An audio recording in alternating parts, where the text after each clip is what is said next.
Faut-il quitter la France? Ok les gars, c'est une question que je me suis posée pendant pas mal de temps, ça fait 1 an que je me la pose tous les jours. Et si aujourd'hui vous êtes entrepreneur, c'est une question que vous pouvez vous poser de temps en temps, le sujet de l'expatriation, le sujet de l'imposition, etc. Et on va essayer aujourd'hui de décortiquer ce sujet ensemble et on aura aussi un intervenant après qui est expatrié depuis maintenant 5 ans pour avoir un avis un peu plus extérieur. Donc les gars, j'espère que cette vidéo va vous plaire et on attaque directement le vif du sujet. Aussi les gars, petit disclaimer, cette vidéo va durer assez longtemps, au moins 2 heures, donc je vous conseille de l'écouter en podcast pendant que vous travaillez. Normalement vous êtes censé avoir du travail si vous êtes entrepreneur les gars, donc allez bosser et écoutez-moi cette merveille en podcast. On se dit à tout de suite. Sachez les gars qu'on est là actuellement à Bali, j'espère que vous m'entendez bien, j'ai pris un nouveau micro Rode les gars. Oui, je sais pas si vous entendez une petite musique aussi derrière qui n'est pas libre de droit. Donc il y a à peu près une chance sur 2 que ma vidéo soit strike, genre elle puisse même pas être vue. Donc soit je vais essayer d'arranger le son, soit elle sera pas strike, on verra comment ça va se passer. Bref, les gars, j'ai vraiment envie de vous donner un avis qui est objectif. Malheureusement cet avis là sera plutôt subjectif puisque ça sera basé sur mon expérience personnelle. Ok les gars, comme je vous ai dit, cette vidéo là sera en 2 parties. Donc il y aura d'abord moi, ça va durer peut-être 10-20 minutes grand maximum. Et la plus grosse partie ça sera avec Revan, qui est aussi mon fiscaliste, ok, qui ouvre mes sociétés dans d'autres pays, etc. Et mes visas. Bref, on en parlera juste après. Qui va nous donner un petit peu son avis sur l'expatriation parce qu'il s'y connaît beaucoup plus que nous. Je crois qu'il a fait 60 pays aujourd'hui. Enfin, le mec, c'est un craquito. Bref, les gars, on va commencer directement. On va décortiquer 15 points, je crois. 1, 2, 3, 4, 5, 6, 7. Bon, écoutez, je vous les affiche ici. On va décortiquer une quinzaine de points juste ici qui sont pour moi des sujets ultra importants. En particulier le premier qui est pour moi indispensable, les gars. Et on va attaquer directement, les gars, par le premier point qui est la nourriture et l'accès aux produits sains. Et je vais vous parler exactement de ce que j'ai vécu. Ok, moi il faut savoir que j'ai une diète qui est un peu particulière comparée aux moldus. C'est que je suis en carnivore cru. Ok, ça veut dire que je vais manger pas mal de produits animaux et que comme je les mange crus, c'est quand même mieux qu'ils soient de bonne qualité, même si en vrai, je tombe jamais malade. Honnêtement, je suis jamais tombé malade en mangeant cru.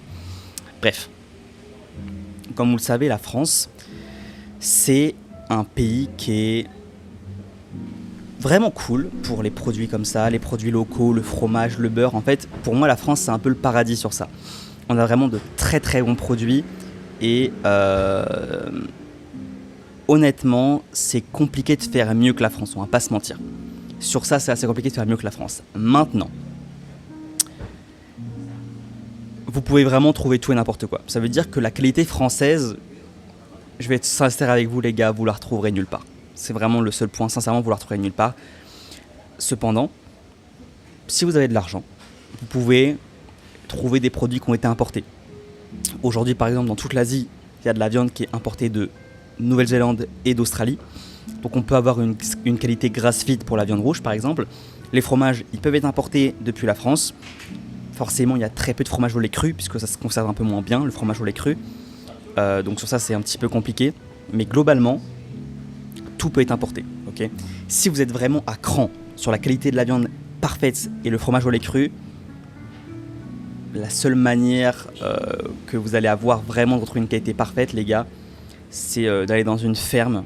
Et oui, dans tous les pays, il y a des fermes qui peuvent vous permettre d'avoir des bons fromages, du bon lait cru. Mais globalement, en France, c'est vrai qu'il y a quand même une très libre circulation des produits crus comme ça. Alors que par exemple en Australie, le lait cru est illégal, donc le fromage au lait cru est illégal également. Donc il faut aller dans des fermes pour les trouver. Ça, en vrai, ça peut se trouver. En Asie, c'est plutôt compliqué, mais ça se trouve aussi. J'ai trouvé en Asie des fermes de lait cru, des fermes de fromage cru, des fermes de beurre cru, il y en a. Souvent, quand il s'agit de la bouffe, ça va être question d'argent. Même si la France sera toujours meilleure en termes d'accessibilité et des tarifs, etc. Pour tous ces produits crus, la bonne viande, etc. Là où par contre l'Asie peut dégommer pas mal de choses, comme c'est des îles, l'accessibilité aux poissons frais sera beaucoup mieux et beaucoup moins cher. Moi par exemple j'aime beaucoup le poisson cru, les sashimi, etc. J'aime beaucoup ça. Et j'ai vraiment été gâté, le maquereau cru c'est vraiment bon, la sardine crue c'est vraiment bon. Et ça par contre c'est cool. Donc voilà un peu mon avis là-dessus les gars. Au niveau des fruits bien évidemment, tous les pays proches de l'équateur, il y aura beaucoup plus de fruits que la France. Donc ça peut être aussi bien l'Espagne, ça peut être aussi bien tout ce qui est Indonésie, Thaïlande, Malaisie, un petit peu moins quand même, mais Malaisie aussi, Vietnam. Tout ce qui est fruits et légumes, les légumes je ne vous conseille pas d'en manger, mais tout ce qui est fruits du moins, Vous pouvez en trouver, moi j'en mange pas, mais bon, vous pouvez en manger. Enfin, vous pouvez en manger, vous pouvez en trouver assez facilement et beaucoup plus facilement qu'en France. Donc, pour conclure la partie nourriture et accès aux produits sains, premièrement, les fruits. Globalement, vous trouverez plus facilement des fruits sur tous les pays proches de l'équateur, ok. Donc pour ça, il n'y a aucun souci. La France, vous y gagnez rien pour les fruits. Au niveau de la viande, vous trouverez, je pense, jamais une aussi bonne qualité qu'en France, mais vous pourrez trouver quelque chose de assez proche, comme de la grass-feed australienne, etc. Organic grass-feed, il y a une marque qui fait de l'organic grass-feed qui est vendue dans toute l'Asie. On est à un prix qui est autour des 30 € le kilo, ok. Donc c'est un petit budget quand même, mais bon, vous êtes entrepreneur, vous êtes censé faire un peu plus que la moyenne au niveau du salaire, donc ça me paraît accessible pour vous. Le lait cru, on est autour toujours des 2 € le litre, vous pouvez en trouver assez facilement. Pas aussi bonne qualité qu'en France encore une fois, mais en Malaisie vous pouvez en trouver, en Thaïlande un peu plus compliqué mais vous pouvez en trouver aussi, Indonésie très facile, il y a 2-3 fermes de lait cru aussi. Donc voilà les gars, pour ça, et le fromage au lait cru, beurre cru, Malaisie c'est assez facile, Indonésie un peu plus compliqué, mais globalement quand vous avez l'argent vous pouvez toujours trouver des alternatives à vos produits. Et moi, l'alternative que j'ai trouvée, et c'est pour ça que j'ai envie de faire ma propre ferme, et c'est pour ça que moi, aujourd'hui, le problème de la nourriture et des produits sains, pour moi, c'est très peu important, puisque je compte créer ma ferme avec mes animaux, etc. Donc ça, honnêtement, je m'en fous un petit peu. Moi, aujourd'hui, le plus important pour moi, c'est de trouver le pays où je vais pouvoir faire ma ferme, puisque j'aimerais bien que mes parents viennent vivre avec moi. Bref, j'en parlerai juste après. Deuxièmement, on va parler, les gars, de la fiscalité et des charges. Alors, il faut savoir que là, au niveau fiscalité et charges, c'est pas que la France, les gars. C'est pas que la France, c'est toute l'UE qui est baisée, globalement. À partir du moment que vous avez la TVA, déjà, vous êtes douillés parce que vous prenez 20% dans la gueule. Et tous ceux qui me disent que la TVA n'est pas un impôt, vous êtes fous. Clairement, vous êtes fous. Donc oui, la TVA est un impôt. Et l'UE, c'est mort. Là, l'UE, c'est clairement mort. Vous aurez la TVA, plus les impôts sur le revenu, plus les impôts sur la société, vous êtes baisés. Ce que moi personnellement, j'aimerais beaucoup, et je pense que je vais faire ça, c'est que, je vous parle un peu de mes critères, un petit écart les gars.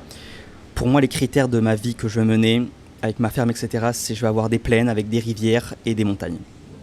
Et qu'il fasse beau. Donc je veux un climat qui soit assez équatorial, mais pas trop tropical non plus, assez sec, avec des montagnes, des rivières, et pour avoir des animaux, ok, et des plaines. Donc pour ça, les pays que j'ai trouvés, ah oui, aussi c'est important, je veux que ce soit assez proche de la France, parce que je suis pas sûr à 100% que mes parents puissent venir, parce que je pense qu'ils voudront peut-être pas, tout dépendra de l'argent que je fais. C'est à peu près autour des 30 à 40 000 € que mes parents voudront bien venir avec moi. Je pense, hein, j'estime. Bref. Enfin ma famille, hein, mes parents et ma famille. L'Albanie, donc tous les pays Balkans, on va avoir pas mal de pays, Albanie, Croatie, non, c'est de la merde ce que je dis. Mais en gros, je vous conseille d'aller dans un pays de l'Europe, mais qui n'est pas dans l'Union Européenne, si vous voulez être proche de la France. Pour ça, on va avoir l'Albanie, on va avoir le Monténégro, etc. Dans ces pays-là, la fiscalité, c'est des sociétés qui sont très faciles à ouvrir, puisqu'il y a des pays qui sont... Il n'y a pas beaucoup de monde dedans. Et même des sociétés... On ne parle pas de sociétés offshore, les gars. Je vous parlerai un peu des sociétés offshore après, juste après, dans la partie fiscalité et charges. On y est, mais concrètement, si vous voulez mener votre vie, il faut avoir un lieu de résidence fiscale. Aujourd'hui, les sociétés offshore traditionnelles, la LTD, la LLC, etc., ce sont des micro-entreprises du pays en question. Ce qui veut dire que légalement, vous n'êtes pas forcément en tort, mais c'est ultra flou juridiquement.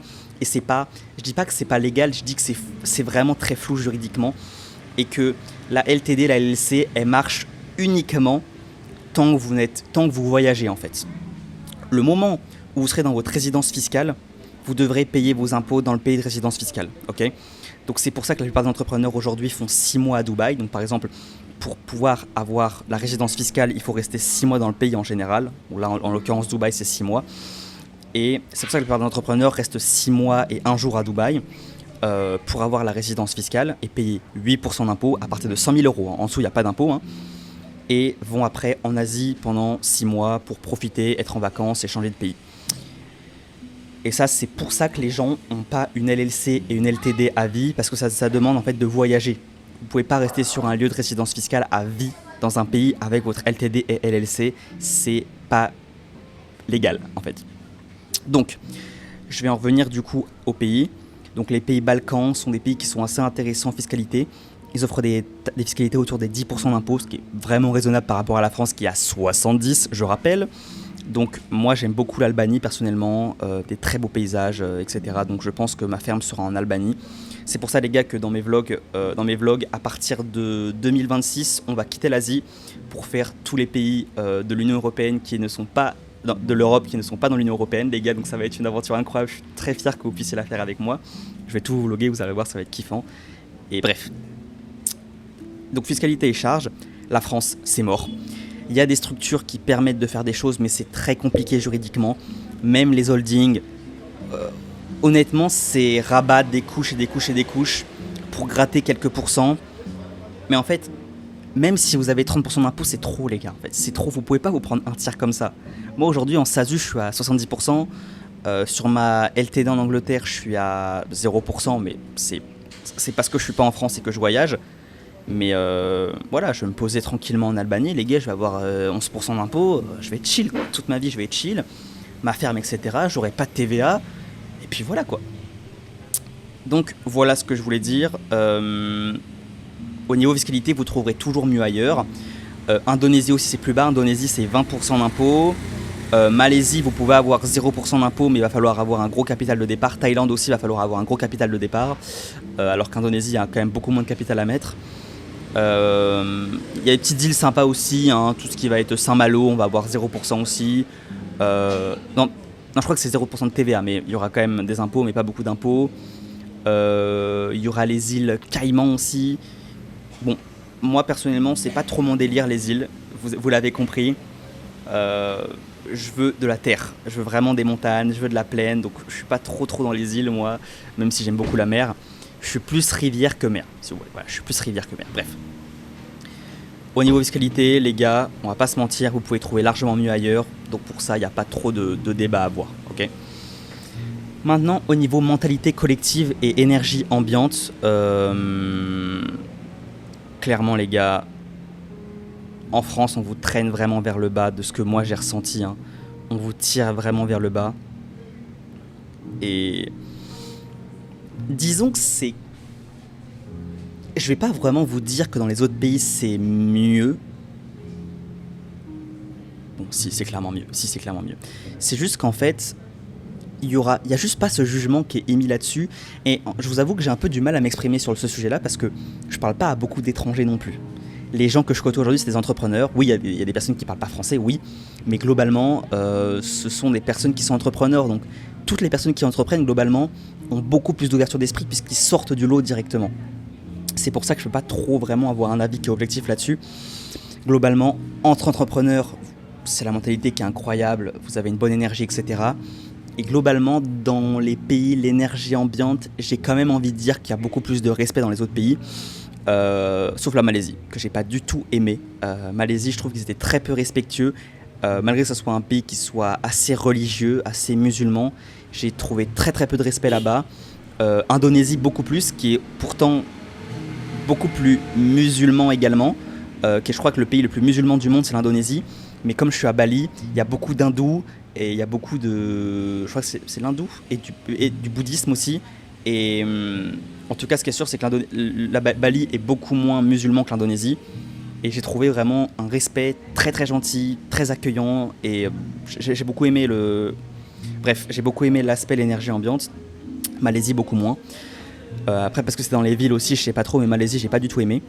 Mais tout ça pour dire que, globalement, c'est compliqué de faire pire que la France niveau énergie ambiante. Vous savez comment ils sont.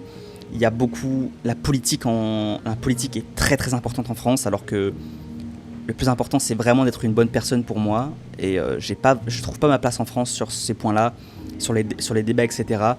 Et on va très vite nous mettre dans des cases. Dès que vous entreprenez, que vous allez un petit peu à la salle, que vous mangez de la viande, ça va très vite tendre vers l'extrême droite dans des cases, alors qu'en fait, vous êtes juste une personne comme une autre qui a ses avis, qui a ses idées, qui est potentiellement une bonne personne, mais vous allez être jugé sur certaines opinions que vous avez et vous mettre dans des cases. Donc ça, j'aime pas trop cette énergie qu'il y a en France. Et le truc, c'est que j'arrive pas à vous dire que dans les autres pays, c'est différent, parce que je parle pas à beaucoup d'étrangers non plus. Okay, mais même si le sujet de la politique en France est très particulier, bon, aux USA aussi c'est hyper particulier, Et en Asie, en fait, étant donné que c'est un peu plus monarchique, on va dire, hein, les gens parlent beaucoup moins de politique, il y a moins de débats autour de ça. Vous voyez, ça s'en parle, mais c'est un peu plus rapproché, donc il y a beaucoup moins cet aspect politique. Les gens font leur vie, et voilà. Maintenant, on va passer au niveau de vie, coût de la vie. Bon, je vais pas vous mentir, les gars, vous connaissez le... En fait, le problème, c'est que le coût de la vie en France est lié à une énorme imposition, ok ? C'est pour ça que le coût de la vie en France est entre guillemets cher, même si c'est pas le plus cher, hein, les gars. La Suisse est beaucoup plus élevée, en particulier sur l'immobilier. Ce que je voudrais vous dire sur ça, c'est que globalement, j'ai remarqué que des personnes en Indonésie gagnaient très peu, autour des 200, 300, 400, 500, mais des gens aussi qui gagnaient plus, autour des 1000, 2000, 3000. Des Indonésiens purs, hein, qui travaillent ici, hein, pas des expatriés, etc., qui travaillent en ligne. Non, non, des gens qui ont un travail physique. Mais le truc, c'est que comme ils sont imposés à 10% et que nous 70%, en vrai, ça s'équilibre un peu. Maintenant, il est vrai qu'on a quand même quelques avantages au niveau des maladies. On en discutera juste après, au niveau des soins, etc. On en discutera juste après, même si c'est pas... bref. Donc on était sur le niveau coût de la vie. Globalement, coût de la vie, toute l'Asie va être meilleure. Chine, Japon, ça va être un peu plus cher quand même. Mais... Alors, plus cher, oui. Mais bon, ça je veux dire, c'est plus cher, oui, mais pas plus cher que la France. Il n'y a pas plus cher que la France, faut pas déconner. Mais même la Chine, le Japon, tout ça, c'est plus cher que les petites îles, mais ce sera jamais La France, c'est vraiment des tarifs, surtout les tarifs parisiens, c'est des tarifs de bâtard. Hein. Sur ça, coût de la vie, en fait... Aux États-Unis, on a des coûts de la vie qui sont à peu près similaires au coût de la vie parisien. Mais par exemple, on va avoir des coûts de la vie, tout ce qui est Amérique du Sud, on va avoir des coûts de la vie beaucoup plus faibles. En fait, plus c'est horrible, hein, mais plus c'est pauvre. Je dis pas que l'Amérique du Sud est pauvre, mais plus c'est pauvre, plus les coûts de la vie sont faibles. Donc en fait, plus les gens sont pauvres, en fait, c'est ça, plus les gens sont pauvres. Donc globalement, étant donné que la France est un pays riche, même s'il est endetté, qui est bien développé, alors que forcément en Inde, par exemple, tous les pays en voie de développement, globalement, ils vont être beaucoup plus accessibles financièrement. En particulier les îles de l'Asie. Indonésie, c'est très peu cher. Thaïlande, c'est très peu cher. Vietnam, c'est très peu cher. Malaisie, on va tendre un peu plus quand même, parce que la Malaisie est vraiment plus développée. Mais globalement, oui, on aura quand même un coût de la vie qui est quand même beaucoup plus faible que la France, hein, en globalité. Australie, quand même un peu plus cher aussi. Mais voilà un petit peu ce que je voulais vous dire sur ce sujet-là. Au niveau des libertés individuelles, donc liberté individuelle, moi je vois ça plutôt au niveau comment vous vous sentez dans le pays. Alors, ça c'est un sujet qui est intéressant, parce que globalement, vous pouvez faire ce que vous voulez, tant que ça embête pas les gens, mais les Asiatiques en particulier sont des robots. Ok, sont des robots. Ça veut dire que la loi est comme ça, elle n'est pas faite par les Asiatiques, elle est faite par des personnes plus en haut, ils sont asiatiques aussi, mais... Et le problème, c'est que ce sont des robots. Ça veut dire que il va y avoir des règles de merde comme en France. Et ça, les gars, c'est toute la terre qui est empoisonnée par ça. J'ai envie d'aller à la salle pieds nus, j'ai pas le droit d'y aller pieds nus, il me faut des chaussures. Je sais que ça peut choquer des gens, que ça me saoule, mais... Enfin, on fait du sport, quoi. Enfin, je veux dire, on n'est pas au théâtre, on n'est pas... Enfin, on fait du sport, quoi. Enfin, je veux dire, on est là pour transpirer. Je m'en fous que ça dérange les gens que je sois pieds nus. Enfin, vous voyez, surtout que être pieds nus, c'est souvent plus hygiénique qu'être en chaussures. Je rappelle, hein, les gens qui marchent jusqu'à la salle en chaussures, qui marchent dans des crottes de yinche et qui arrivent à la salle, c'est plus propre que moi qui arrive en tongs et qui enlève mes chaussures à la salle, c'est plus propre. Hein. Mais dans la globalité, c'est des robots. Ça veut dire que chaque règle, même si elle ne sert à rien, même si elle ne dérange pas, on va vous dire tu la respectes. Parce qu'il y a quand même ce côté monarchique un petit peu quand même. Donc quand il y a des règles à respecter, il faut les respecter. Et tout bête, des choses aussi comme ça, très bêtes, c'est que c'est vraiment des robots. Il y a un stand de smoothie, ils ont des fruits frais. Vous leur demandez un fruit frais, ils vont vous dire non, il faut prendre un smoothie. Et là, vous allez leur dire, oui, mais si vous voulez, je peux le payer le prix du smoothie. Ils vont te dire non. Parce que juste, ils n'arrivent pas à sortir de leur prisme de réalité. C'est comme ça et pas autrement. Et ça, c'est juste en Asie, je trouve que c'est encore plus puissant qu'en France sur ce point-là. Ça veut dire que dès qu'une règle est fixée, peut pas la déroger. Vous voyez ce que je veux dire? Dès qu'il y a quelque chose dans la tête, on peut pas le déroger. Donc pour moi, ça c'est encore plus fort qu'en France. Et là, je vous dirais que la France, sur ça, c'est de la merde aussi. On a des règles de merde et je vous recommanderais pas plus la France que l'Asie. Mais globalement, l'Asie, c'est des robots. C'est clairement des robots. Ok.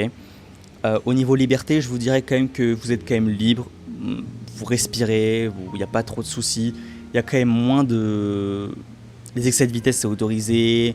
Ils sont moins à cran sur toutes les petites réglementations, style permis de conduire, il y a moins de contrôle. Les vols, il n'y a pas de vol en fait. Donc c'est un peu plus facile aussi de... Enfin, par exemple, moi, on ne va pas venir vérifier mon sac tout le temps, tu vois, en Asie, donc ça c'est cool. Donc non, je me sens quand même... moi personnellement, en Asie, je me sens quand même assez libre. Peut-être un peu moins surveillé qu'en France, je vais vous le dire, un peu moins surveillant qu'en France. Après, l'Asie est un pays qui est un petit peu plus métissé, donc forcément, moi, ma couleur de peau se fond bien dans les couleurs de l'Asie, donc je passe bien. Dès que vous allez être des French arabiques, vous connaissez un petit peu le terme, on va vraiment plus vous regarder, faire attention à ce que vous faites, parce que les French arabiques sont connus pour être des gens qui foutent la merde, c'est clairement ça les gars. Attention, je dis pas que les Arabes français, c'est non, je dis vraiment, vous savez, le terme French arabique, dans la tête des Asiatiques, c'est vraiment des mecs qui viennent dans la costéenne qui font de la merde, quoi. Vous voyez ce que je veux dire? Bref, je dis pas qu'ils sont tous comme ça les gars, il y a vraiment aucun souci là-dessus. J'ai des potes qui sont rebeux, qui sont ultra sympas, ultra respectueux, il n'y a pas de problème là-dessus, mais dès que vous êtes arabe, vous allez être vu un peu moins bien que moi qui est un tismé qui va venir se fondre dans les couleurs de l'Indonésie. Vous voyez ce que je voulais dire, que je veux dire? D'ailleurs moi on m'a même dit que j'étais marocain, bref. Ah non, c'était en Malaisie, non c'est différent, c'était en Malaisie. Bref. Maintenant, au niveau opportunités professionnelles et entrepreneurial, c'est un singe qui est là-bas? Non, c'est un écureuil. Ok, j'aimerais bien vous le montrer, mais... Ok. En fait, les gars, ça encore, c'est un petit peu compliqué à déterminer. Le problème, c'est que je parle pas beaucoup à des étrangers. En revanche, entre entrepreneurs, encore une fois, les opportunités, elles explosent en dehors de la France. Là, il n'y a pas de débat là-dessus. Dès que vous voyagez, dans tous les cas, la France, enfin les entrepreneurs vont se dire déjà ils voyagent, donc il est un step au-dessus. Pourtant, je gagne pas des 1000 et des 100, les gars. Hein. Je gagne entre 3 et 5 000 euros par mois. Voilà, voilà, je suis pas riche. Et pourtant, je vais quand même avoir... Sur les réseaux, ça m'aide beaucoup, mais j'ai beaucoup d'opportunités qui s'ouvrent à moi parce que... Voilà, les gars. Je sais pas trop comment vous expliquer, mais c'est juste que c'est d'art. Vous rencontrez des gens qui entreprennent et en fait, vous entrepreneurs, vous êtes hyper ouverts. Donc, étant donné que vous allez vers ce qui vous ressemble, en France, il n'y a pas beaucoup d'entrepreneurs. Dans les autres pays, il y en a plein. Donc, bref, c'est un petit peu ça que je voulais vous dire là-dessus. Les opportunités, vous en aurez beaucoup plus en dehors de la France pour moi. En particulier que dès que vous voyagez, pour moi, c'est presque la différence devient presque une force pour moi. Donc ça veut dire que les gens vont vraiment s'intéresser à ce que vous faites et vont vous demander de l'aide sur des projets. Voilà ce que je voulais vous dire là-dessus. Au niveau lien social, famille, cercle d'amis. Alors cette question-là, il y a deux questions un petit peu. C'est comment ça se passe dans les autres pays et comment votre relation sera avec votre famille. Alors comment ça se passe avec les autres pays? Les liens familiaux sont extrêmement forts. Extrêmement forts. De ce que j'ai vu en Asie, les gens vivent en famille. Beaucoup en famille, même très très vieux, à 27, 30 ans, 35 ans. Les femmes, les hommes restent en famille. Les maisons sont familiales. Les maisons se lèguent de génération en génération, donc c'est vraiment très familial. D'ailleurs, souvent les maisons sont achetées et pas louées, très souvent. Quand ils partent en vacances en famille, des familles nombreuses. Il y a vraiment beaucoup plus cet aspect familial qu'en France. En France, moi je trouve qu'on a tendance à très vite se séparer et à partir de notre côté. Même moi, les gars, je suis parti assez vite. Je suis parti quand j'avais 20 ans. Ouais, moi je suis parti à 20 ans de la France sans mes parents. Je leur ai pas trop demandé leur avis, c'est vrai. Je leur ai juste dit que je partais. Et voilà quoi. Je pars plus en vacances avec mes parents depuis que j'ai 16 ans aussi. Parce que bon, je m'entendais pas très bien avec eux. Mais bon, bref. Est-ce que la deuxième question qu'on va se poser, c'est est-ce que quand vous allez quitter la France, vous allez pouvoir... Ah oui, non, juste avant. Et au niveau cercle d'amis, l'amitié, c'est incroyable. Vous rencontrez une personne en Asie, il reste ami, il s'abonne et tout, il vous envoie des messages, c'est assez fou. Ça peut être un peu collant aussi des fois, parce qu'ils aiment bien les étrangers, c'est aussi pour ça. Mais en tout cas, l'amitié, c'est très important ici en Asie, j'ai remarqué ça. Maintenant, si vous voyagez, est-ce que vous allez avoir encore cette connexion avec vos amis et votre famille? Alors, les amis, non, clairement pas. Vous pourrez les avoir sur WhatsApp, sur Skype, etc. Enfin, sur Skype, on dirait que je suis un ancien. Mais clairement, ils ne vous suivront pas avec vous, vos amis. Il y a très peu de chances. La seule chance pour que vos amis soient vraiment avec vous, c'est que ce sont des entrepreneurs et qu'ils fassent le combo Dubaï-Asie, qui est le plus communément le combo des scammers. Je rigole, hein, je comprends totalement le combo. Et personnellement, si je voulais pas installer ma ferme en Albanie, j'aurais clairement fait le combo Dubaï-Asie, qui est pour moi le meilleur à faire. Okay.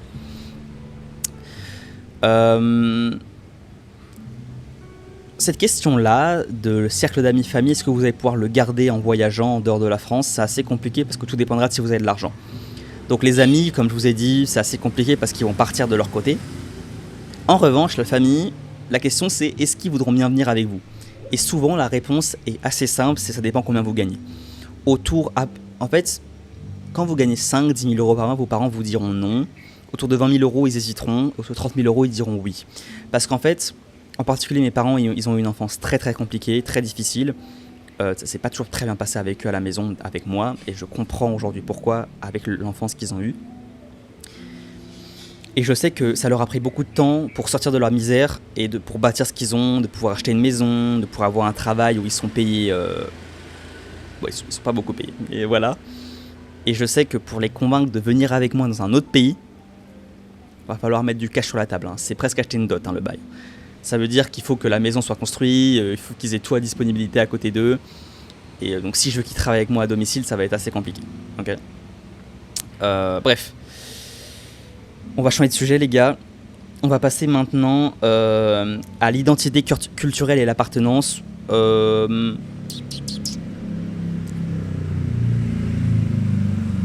Les gens sont quand même attachés à leur pays. Et j'ai l'impression qu'ils ont du mal à quitter leur pays. Je vais pas vous mentir. Ils aiment beaucoup l'Indonésie, ils n'ont pas trop envie de partir. La plupart des Indonésiens, Thaïlandais que j'ai rencontrés, ils n'ont pas envie de partir de leur pays. Qu'est-ce qui se passe? Ils m'insupportent les motos qui font du bruit comme ça. Donc ils n'ont pas trop envie de partir de leur pays. Ils ont vraiment une grosse attache à leur pays émotionnel. Donc j'ai envie de vous dire qu'elle est beaucoup plus forte qu'en fait en France. Mais c'est horrible, mais en France, tout le monde s'en bat les couilles de son pays. Mais en vrai de vrai, les gars. Il y a vraiment des gens qui brandissent le drapeau français fièrement. Et aujourd'hui, j'aime la France, mais je peux pas le brandir fièrement parce que il y a trop d'incohérences pour moi et je peux pas me permettre que quand je sors de chez moi, les arrêts de bus soient pédés parce qu'il y a eu la Champions League, parce qu'il y a eu des végans qui voulaient pas qu'on touche à la viande, parce qu'il y a des LGBT qui voulaient pas... Je m'en branle de vos avis en fait. Voilà, je m'en branle de vos avis, la Champions League, je m'en branle aussi. Je m'en branle de tout en fait. C'est juste du respect et il n'y a pas ce respect là en fait. Et du coup, au niveau appartenance, les gens n'aiment pas leur pays. Clairement, les gens n'aiment plus leur pays. Et moi, aujourd'hui, je peux pas brandir le drapeau fièrement de la France. Oui, j'aime le pays, la France, c'est un beau pays. Et bref, j'ai pas envie. Ok, voilà.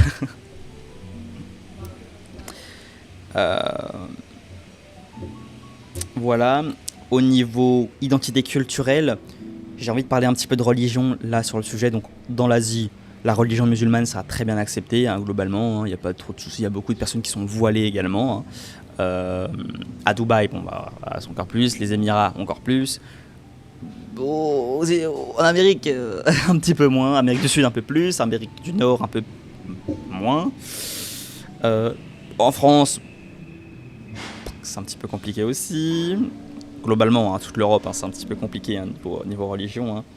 Dès que vous n'êtes pas chrétien, c'est un petit peu... Voilà, hein, les juifs, bon... les juifs, c'est une... les juifs, ils contrôlent le monde, les gars, donc bon, je sais pas, j'aurais rien à dire sur le sujet. Non, je rigole. Je rigole pas. Donc voilà un petit peu sur ça. Je vous dirais que globalement, la France n'est pas du tout un pays raciste. On va pas se mytho. La France n'est pas un pays raciste. La France discrimine à l'embauche et à l'école au niveau de la couleur de peau et de la religion totalement.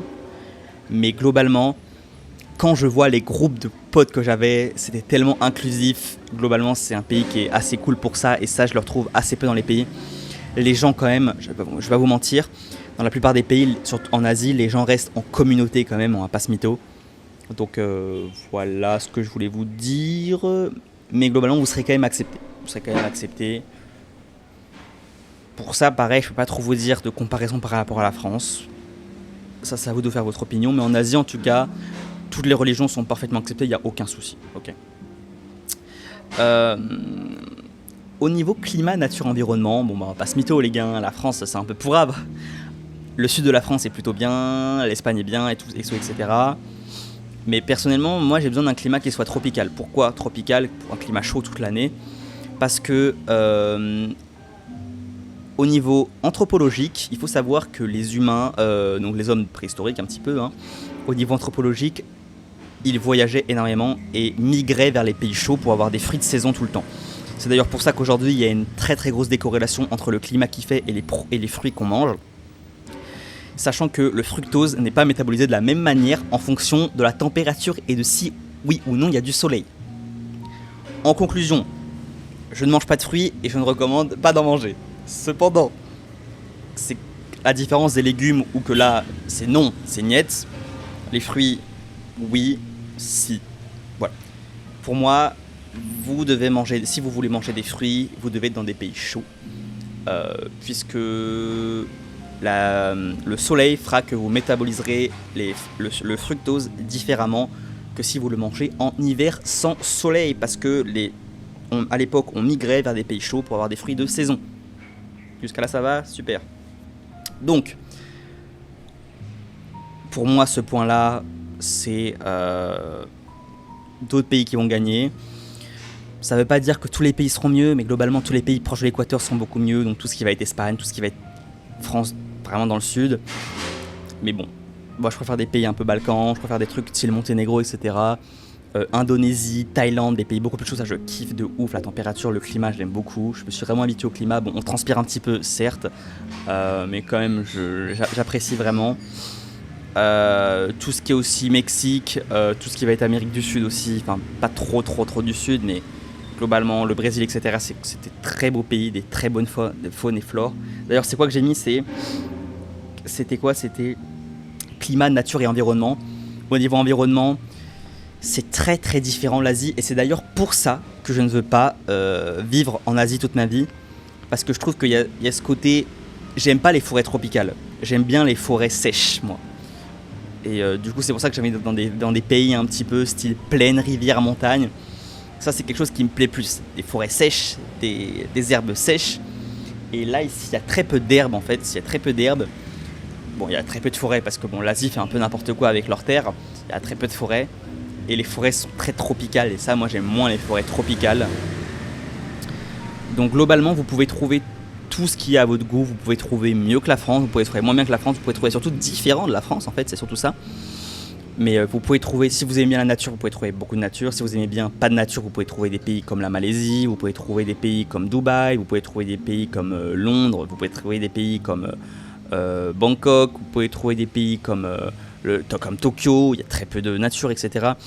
Enfin, ça dépend en quelle partie de Tokyo, mais voilà, vous pouvez vraiment trouver des choses qui peuvent vraiment vous correspondre parfaitement, ok, sans avoir ce côté sale de Paris, quoi. Est-ce que je veux dire ou pas? Ok. Même si, pour moi, la France a des très très belles terres. La France a des extrêmement belles terres, les gars, et ça, je vais pas vous le nier. Je regardais si ça enregistre encore quand même. Oui, ça enregistre encore, super. La France a des extrêmement belles terres, et ça, du coup, je vais pas vous le nier. Ok, on va maintenant passer à la partie sécurité physique. Bon, alors ça, il n'y a pas de débat. La sécurité physique dans l'Asie, elle est parfaite. En France, elle est éclatée au sol. C'est nos impôts qui payent les policiers, mais je me sens pas protégé, voire même, bon, je dirais pas des dingueries non plus, mais il n'y a pas tant de bavures en France que ça. En vrai, il n'y a pas tant de bavures que ça.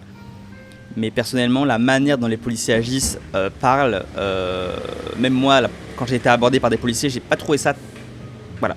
Pourtant, ma tati est policière, et même ma tati, bon, même ma tati, elle est raciste alors qu'elle est noire, putain.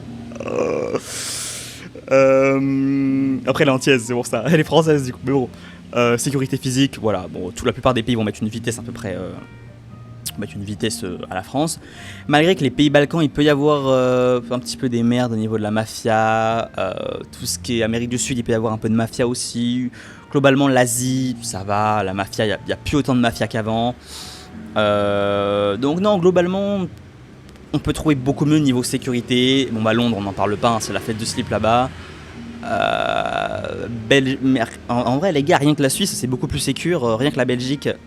Bon, la Belgique, c'est un peu ghetto quand même, mais la Belgique, c'est aussi plus sécure que la France. Donc, ouais, pour ça, pour moi, on peut trouver beaucoup mieux facilement en France. Enfin, beaucoup plus facile. On peut trouver beaucoup mieux que la France, très facilement. Au niveau qualité de l'éducation pour les enfants, ça, je vous avoue que je m'en branle un peu puisque mes enfants n'iront pas à l'école. J'ai vu ça avec ma femme, elle est d'accord, j'ai pas de femme. Ils n'iront pas à l'école. C'est clair, c'est net et précis, ils n'iront pas à l'école. Donc, je vais pas vous parler du système de l'éducation en France, les gars. Aux États-Unis, le système est bien meilleur, il n'y a pas photo là-dessus. En Asie, le système est aussi bien meilleur, il n'y a pas photo là-dessus aussi. Donc, oui, je vous dirais qu'on peut trouver beaucoup mieux qu'en France. Bon, d'ailleurs, vous vous souvenez pas le classement, c'est le classement Pigalle. Je vous dis, attendez, je vais faire comme le Raptor, on va chercher classement éducation des enfants. On va demander... Les gars, on fait comme le Raptor, je suis mort. Attends, les gars, on va demander à ChatGPT. Attendez. Est-ce qu'il y a un comparatif des meilleurs, des classements, des meilleurs systèmes d'éducation par rapport aux notes, par rapport aux réussites des élèves dans le monde? Et si oui, ça s'appelle comment? Et qui arrive en premier et en dernier? Et où est la France? Les gars, écoutez, je suis en mode Raptor, on est en mode podcast. Je vais faire une petite partie de dire, vous pouvez écouter cette vidéo en podcast, etc. Attendez, je sais pas ce qu'il va me dire, mais... Le classe... Ah, c'est Pisa, c'est pas Pigalle, c'est Pisa, les gars, attention. Numéro 1, Singapour, Macao, Taïwan, Japon, Corée du Sud, Hong Kong, Estonie, France, numéro 26, 27. On est 27e. Et les derniers, on a les pays comme Argentine, Thaïlande, intéressant. La France, 26e position. En dessous de la moyenne. Oh, ça m'étonne pas du tout. Donc Singapour, ça m'étonne pas du tout. Et attends, je vais demander, et États-Unis, on est où? Et États-Unis, on est où? Hop, j'ai envie de savoir. Légèrement au-dessus de la moyenne, donc c'est bien ce que je pensais. Hein. On est beaucoup plus. Ils sont. Ah putain. Ouais. Ah non, attends. Non, ils sont pas beaucoup mieux que nous. Hein. Ils sont mieux, mais pas beaucoup mieux. Mais bon, bref. Il y a moyen de faire beaucoup mieux. Ça, je crois que pas besoin du coup de vous le dire. Globalement, les gens sont quand même assez bien éduqués dans les autres pays. En France, alors moi, j'ai pas du tout aimé ma scolarité en France. Après, ça reste mon avis. Je trouve que la manière dont sont faites les choses sont pas bien et qu'on va trop vouloir créer des robots et pas assez de personnalité. Dans tous les cas, mes enfants n'iront pas à l'école, donc le problème est résolu. Alors, est-ce que je vais retrouver ma page, moi? On va maintenant parler des infrastructures et du confort de vie. Au niveau infrastructure, confort de vie, moi ce que je vous dirais, c'est que vous pouvez trouver tout et n'importe quoi pour moins cher, pour plus cher, et que ça, j'ai pas trop de choses à dire. Globalement, on peut vraiment trouver tout et n'importe quoi. Et vraiment, si on parle purement du confort, si vous voulez vous faire livrer des choses, etc., Dubaï, ça reste le meilleur confort de vie, je pense, au monde. Au niveau livraison, en quelques secondes, en quelques minutes, vous pouvez être livré. Il y a pas mal de supermarchés, etc., à des prix qui sont très abordables, etc. En Asie, il y a un peu moins d'accessibilité qu'en France, par exemple. Bangkok, si, quand même, hein, tout ce qui est centre-ville, etc. Mais globalement, ça reste plutôt pas mal. Ok, donc infrastructure, pareil. Il faut vraiment choisir votre pays en fonction de ce que vous aimez. Moi, je déteste les gratte-ciel, je veux de la campagne, donc j'irai à la campagne, en Albanie, voilà. Et maintenant, au niveau bureaucratie et facilité administrative, il faut voir à quel point c'est simple de créer une société dans les autres pays, les gars. Ça, vraiment, il faut voir à quel point c'est simple. Ça, c'est vraiment je ne m'y connais pas vraiment en fiscalité. Je sais juste que globalement, tout ce que j'ai vécu ici en Asie, c'était quand même très très simple d'y aller, assez peu d'attentes, tout ce qui était visé, etc., c'était assez rapide. Et au niveau facilité administrative, vraiment, la France, c'est un enfer. Vous savez que la France, c'est un enfer. Et pour créer une société, par contre, vraiment, hein, les gars, vraiment, hein, genre, demain, je crée une société. De toute façon, je vais vous le dire, les gars, j'ai créé ma société au UK, je l'ai créée en une semaine a été créée, quoi. Enfin, après, en société, même pas 2 jours, je crois. 2 jours de création, c'était une dinguerie. Après, la France aussi, c'est simple de créer une société, mais vous devez avoir pas mal de pièces justificatives et tout. Alors qu'au UK, ils demandent juste une pièce d'identité, un justificatif de domicile, c'est tout. Alors qu'en France, ils vous demandent des casiers judiciaires, des trucs vierges et tout, c'est insupportable. En France, c'est du bonbon. Enfin, en France, c'est insupportable, alors que dans d'autres pays, c'est quand même beaucoup plus facile. Malgré qu'ils demandent quand même pas mal de dépôts de capital pour faire certaines choses, pour avoir des résidences fiscales, pour avoir des visas. Ça peut demander des passeports, etc. Ça peut demander assez vite des dépôts de capital. Mais bon, vous me direz, c'est vrai qu'en France, c'est un pays qui est assez ouvert sur ça. Donc voilà un petit peu, les gars, ce que je voulais vous dire sur ça. Avant de passer à la partie avec Revan, je voulais vraiment vous dire que globalement, moi, mon avis, c'est que je pense que je ne retournerai plus en France vivre. Je retournerai en France forcément pour voir ma famille, hein, avant qu'ils viennent déménager avec moi, c'est obligatoire. Mais globalement, je suis quasiment sûr aujourd'hui que je ne ferai pas ma vie en France parce que ça ne me correspond pas. Et j'ai pas envie de paraître pour quelqu'un de ingrat parce que oui, aujourd'hui, la France a payé mon cancer quand j'en ai eu un. Mon cancer, il a coûté près de 800 000 euros à... Bon, alors, oui et non, parce qu'on va pas se mytho. Big Pharma ont augmenté les prix, les doses de chimio, on est passé à 1000 euros la dose de chimio, donc bon, en plus la chimio c'est un scam, bref. En fait, il y a plein de choses qui ne justifiaient pas le montant qui a été payé pour guérir mon cancer quand j'avais 4 ans, mais dans tous les cas, l'État l'a pris en charge. Et ça, je leur en suis vraiment reconnaissant, je leur en suis reconnaissant de d'avoir été quand même dans un pays qui était quand même assez ouvert sur les choses, mais aujourd'hui ça me correspond pas et j'ai pas envie de paraître quelqu'un d'ingrat. Ce que je vous dis juste, c'est que la conclusion de tout ça, c'est pas que la France c'est un mauvais pays. C'est pas ça ce que je veux vous dire. Ce que je veux vous dire, c'est que vous trouverez un pays qui est en accord avec tout ce que vous voulez, en fait. Vous voulez un pays qui soit comme ça, avec des gratte-ciel, avec telle bouffe, avec telle disponibilité, vous le trouverez parce qu'aujourd'hui, il y a 300 pays dans le monde. Ok les gars ? Donc c'est pour ça que je veux vous dire ça. Moi personnellement, là je suis en Asie. Là je suis à Bali jusqu'à peut-être encore une vingtaine de jours. Ensuite, non, je vais extendre mon visa après pour 30 jours supplémentaires. Ensuite, j'irai peut-être en Malaisie encore. Après, j'irai en Australie. Non, j'irai à Tokyo aussi avant fin 2025. Et je finirai en 2026 avec les pays Balkans, donc tous les pays de l'Europe qui ne sont pas dans l'Union Européenne. Ok ? Donc voilà, ce que je veux vraiment vous dire, c'est que vous trouverez un pays qui est adapté à ce que vous aimez. Et sincèrement, ne restez pas en France parce que vous avez peur de ne pas trouver mieux. Pour moi, c'est une erreur. Si la France vous convient, restez. Je vous dis pas de partir. Si la France ne vous convient pas à 100%, sincèrement les gars, quittez la France parce que vous trouverez quelque chose qui vous convient. Et c'est pas forcément mieux. C'est quelque chose qui vous convient à vous parce qu'on est tous différents. Moi j'ai beaucoup de potes qui veulent des gratte-ciel. Je ne veux pas de gratte-ciel. Je ne veux pas de gratte-ciel, c'est tout. Donc voilà les gars, ce que je voulais vous dire. Je pense qu'on va passer à la partie avec Revan tout de suite. On se retrouvera peut-être tout à l'heure pour la fin de la vidéo, mais voilà les gars, j'espère que cette partie vous a plu. On se retrouvera avec Revan tout de suite. Ok les frérots, donc on se retrouve pour la deuxième partie de la vidéo avec Revan. On va pouvoir lui demander un petit peu son avis sur tout ça. Pourquoi Revan, je te laisse te présenter rapidement, même si je pense que t'es venu mec au moins 3 fois sur ma chaîne YouTube, mais au calme. Ça marche, ça marche. Bon, en tout cas, merci de m'avoir ici, Mathis. C'est toujours un plaisir. Pour les gens qui ne me connaissent pas, donc moi je m'appelle Revan. Ça fait depuis maintenant 2022 que je ne vis plus en France. Aujourd'hui, mon business principal, c'est une société de consulting dans le domaine de l'expatriation, optimisation fiscale, et puis un petit peu de banking, de choses comme ça. Donc tout ce qui est s'expatrier, bouger de pays, c'est vraiment ma spécialité. Aujourd'hui, on le fait dans à peu près plus d'une vingtaine, trentaine de pays pour les clients.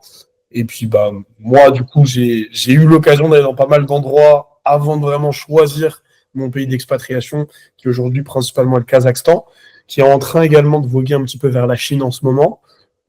C'est vraiment les 2 pays qui me plaisent le plus. Je t'expliquerai peut-être après pourquoi, mais voilà. En tout cas, voilà, de répondre un petit peu aux questions éventuellement que les gens peuvent se poser sur c'est quoi un peu les grandes lignes de l'expatriation et comment choisir, que choisir, tout simplement. Ok. Mec, merci, c'est grave d'art en tout cas de pouvoir m'aider pour cette vidéo. En gros, là, moi, dans la vidéo, j'ai décortiqué 15 points. En gros, j'ai comparé, est-ce que c'est mieux en France ou est-ce que ça vaut le coup de partir ou est-ce qu'on perd quelque chose si on part de la France? Et du coup, je voulais juste te demander, je vais te dire chaque point et que toi, tu mis son avis, si on peut trouver mieux, si c'est moins bien en dehors de la France, tu vois. Et puis, let's go. Ok. Super, c'est parti. Déjà, la nourriture et les produits sains. Déjà, toi, t'en penses quoi de ça? Est-ce que tu penses que c'est trop abassé facilement par rapport à la France? Moi, je pense que la nourriture, c'est vraiment une question de cas par cas. C'est très difficile de dire c'est mieux ou c'est moins bien. Évidemment, la France, c'est un excellent pays pour la nourriture. Ça, je vous apprends rien. Mais en même temps, c'est également un pays où on a tendance à avoir une diète, une façon de manger et une habitude alimentaire qui nous pousse à consommer quand même pas mal de produits qui sont pas toujours bons pour notre santé. Tu vois, je pense notamment au petit déjeuner à la française, ou ou peut-être, tu vois, certaines habitudes, par exemple beaucoup d'alcool autour des tables, beaucoup de produits comme du beurre, etc., qui sont très bons dans l'ensemble, mais quand ils sont mélangés avec du sucre ou avec d'autres choses, très vite, tu te retrouves à manger beaucoup de choses qui sont pas forcément bonnes. Donc, ça va dépendre des pays. Il va y avoir des pays exceptionnels pour tout ce qui est manger sain, que ce soit en Asie, que ce soit en Amérique du Sud, que ce soit, moi par exemple au Kazakhstan, je peux vous le dire, au Kazakhstan, c'est top. On a énormément de viande, on a beaucoup de choix au niveau de la viande. Des fois, j'ai des potes qui me disent mes parents, ils vont à la ferme ce week-end pour tuer un cheval. Ça dit, je te ramène un bout. Voilà, des choses comme ça. Donc, au niveau de la qualité, on a quand même beaucoup, beaucoup de choses sympas. Également, beaucoup de production agricole. Donc, pas mal de produits assez cool aussi sur la partie légumes, etc. Donc, ça va dépendre. La Chine, c'est un peu le contraire, par exemple. La Chine produit quasiment pas de bœuf. Et si tu veux manger de la viande, ça coûte super cher. Ça cuit beaucoup à l'huile. Et c'est pas toujours des meilleures huiles. Ça peut être des huiles végétales. Donc, c'est pas toujours top. Et en même temps, quand tu vois Hong Kong, qui est numéro 1 en espérance de vie, moi je vais beaucoup à Hong Kong. Alors, c'est pas la Chine mainland, c'est encore autre chose. C'est plus européanisé. Mais malgré tout, je me dis, bon, t'as du pour, t'as du contre. Tu vois, ça boit beaucoup de thé. Il y a aussi d'autres choses qui peuvent être beaucoup plus saines qu'en France. Donc, ça va vraiment dépendre. Les gens ont tendance à faire l'exercice qui est différent. Mais je dirais, sur la partie vraiment alimentaire, la France est au top, mais il y a énormément de pays qui peuvent être au même niveau. Okay. Si on regarde vraiment sur la partie bien manger et manger sain. Pas forcément sur la partie vous aimez ce que vous mangez. Je tiens bien à le préciser, parce que je sais que dans les commentaires, il va y avoir des gens qui vont dire ouais, la bouffe française, c'est la meilleure bouffe du monde. Et je peux les comprendre, honnêtement. Mais découvrez un peu ailleurs, allez voir un peu ailleurs, et vous allez voir qu'il y a des pays exceptionnels sur la partie nourriture, notamment au Moyen-Orient. Ok. De toute façon, je me suis dit aussi que, en général, quand on a de l'argent, dans tous les cas, on peut trouver à peu près ce qu'on veut. C'est ce que je me dis. Complètement. Y compris dans des pays parfois où tu n'imaginerais jamais. Tu vois, moi, quand je suis allé en Inde, tout le monde m'a dit « Oh, l'Inde, ça va être horrible, tu vas avoir que des problèmes. » Non. En fait, pas du tout. Dès que tu as de l'argent en Inde, tu peux aller dans les meilleurs restos et tu peux trouver une qualité exceptionnelle, ne jamais avoir de problème de nourriture, tu vois, comme tu peux avoir ailleurs. Parce que tu peux aller dans les meilleurs restaurants et vraiment avoir cette qualité. Et tu as absolument raison. Finalement, tu peux manger ce que tu veux, quand tu veux, où tu veux, si tu as de l'argent. Ok, donc pour toi, en gros, on peut réussir quand même à trouver une aussi bonne qualité qu'en France, quoi. Absolument. Je pense que si tu as l'argent, tu peux tout importer, tu peux trouver ce que tu veux, et ce, dans la majorité des cas. Mais il y a quand même des endroits qui aident. Voilà, si demain tu me dis je vais en Argentine, c'est cohérent que ce que tu vas trouver comme qualité de viande, ça va être 1 million de fois meilleur que si tu me dis je vais dans un pays où ils ne mangent pas de viande, par exemple comme le Népal, où au Népal c'est très très compliqué parfois de trouver ne serait-ce que des trucs tout simples, tu vois, parce que c'est juste pas logique dans les coutumes du pays, et donc tu as moins de choix. Ok, mec, non, c'est cool. C'est là. Au niveau, le plus intéressant, parce que je vous ai pas dit, les gars, mais Revan, c'est un peu mon fiscaliste, on va dire ça. On dit comme ça, fiscaliste? Ouais, on peut dire, on peut dire ça comme ça. Ouais. Alors, franchement, cette question-là, évidemment, je pense que tout le monde qui regarde cette vidéo a déjà la réponse. C'est logique. Je pense que la France, ça fait quand même partie des pays les plus compliqués d'un point de vue fiscal, et également d'un point de vue charge, parce qu'on sourit vis-à-vis de fiscalité, mais je pense que charge, il faut le mentionner aussi. D'un point de vue fiscal, bon, évidemment, voilà, l'Europe, l'Amérique du Nord, c'est très taxé, c'est sûr. Sur ça, sans aucun doute que partir, ce sera toujours une meilleure solution à ce niveau-là. Charge, c'est intéressant, parce que charge... alors, je ne vais pas y répondre à cette question-là, parce que j'ai vu que ensuite, en dessous, tu l'as dit d'une autre manière, vis-à-vis des points, et ce sera peut-être plus cohérent d'y répondre à ce moment-là. Donc pour l'instant, on va juste parler de la fiscalité, et à la partie coût de la vie, dépenses, on en parlera dans un second temps. Mais sur la partie fiscalité, voilà, bon, évidemment, la France, c'est compliqué. Il n'y a pas de réel avantage à payer les taxes. Autant il y a des pays, peut-être, on peut y avoir des avantages. Autant en France, je pense qu'aujourd'hui, ça devient de moins en moins cohérent, et que voilà, dès que vous allez vous expatrier, même si finalement vous vous expatriez dans un pays avec des taxes, vous serez quasiment jamais aussi taxé qu'en France, et donc vous serez toujours gagnant finalement, même si vous allez dans un pays avec des taxes. Donc c'est vraiment sur ça que ça rend le truc intéressant. Ok. Je pense que tout le monde s'en doutait ici. Ouais, évidemment, c'est logique. Alors la question des soins et de la liberté médicale, c'est très intéressant, parce que c'est un énorme truc qui revient en France, parce que dans la tête des gens, comme on est dans un système où on est habitué à ce que ce soit gratuit, bah, ça fait que les gens ont tendance à se dire « Ah, bah, comme c'est gratuit, entre guillemets, ailleurs, ça ne peut être que pire. » Parce qu'ils associent le fait qu'il y ait la gratuité avec la qualité de ce que c'est que d'avoir un bon système de santé. Mais en vérité, vous payez tellement de taxes que déjà de 1, c'est évidemment pas gratuit. De 2, vous payez beaucoup plus en taxes que ce que vous payerez en assurance si vous vouliez avoir la meilleure des assurances d'un point de vue santé. Donc, est-ce que vous êtes gagnant? Absolument pas. Et de 3, l'assurance santé devient mauvaise. C'est-à-dire que il y a 5-10 ans, il n'y avait pas de problème. Le système santé français était au top. Tu n'attendais jamais 50 000 plombes pour avoir un médecin, pour avoir un docteur dans un hôpital, une infirmière, etc. Aujourd'hui, il n'y a plus assez d'infirmières.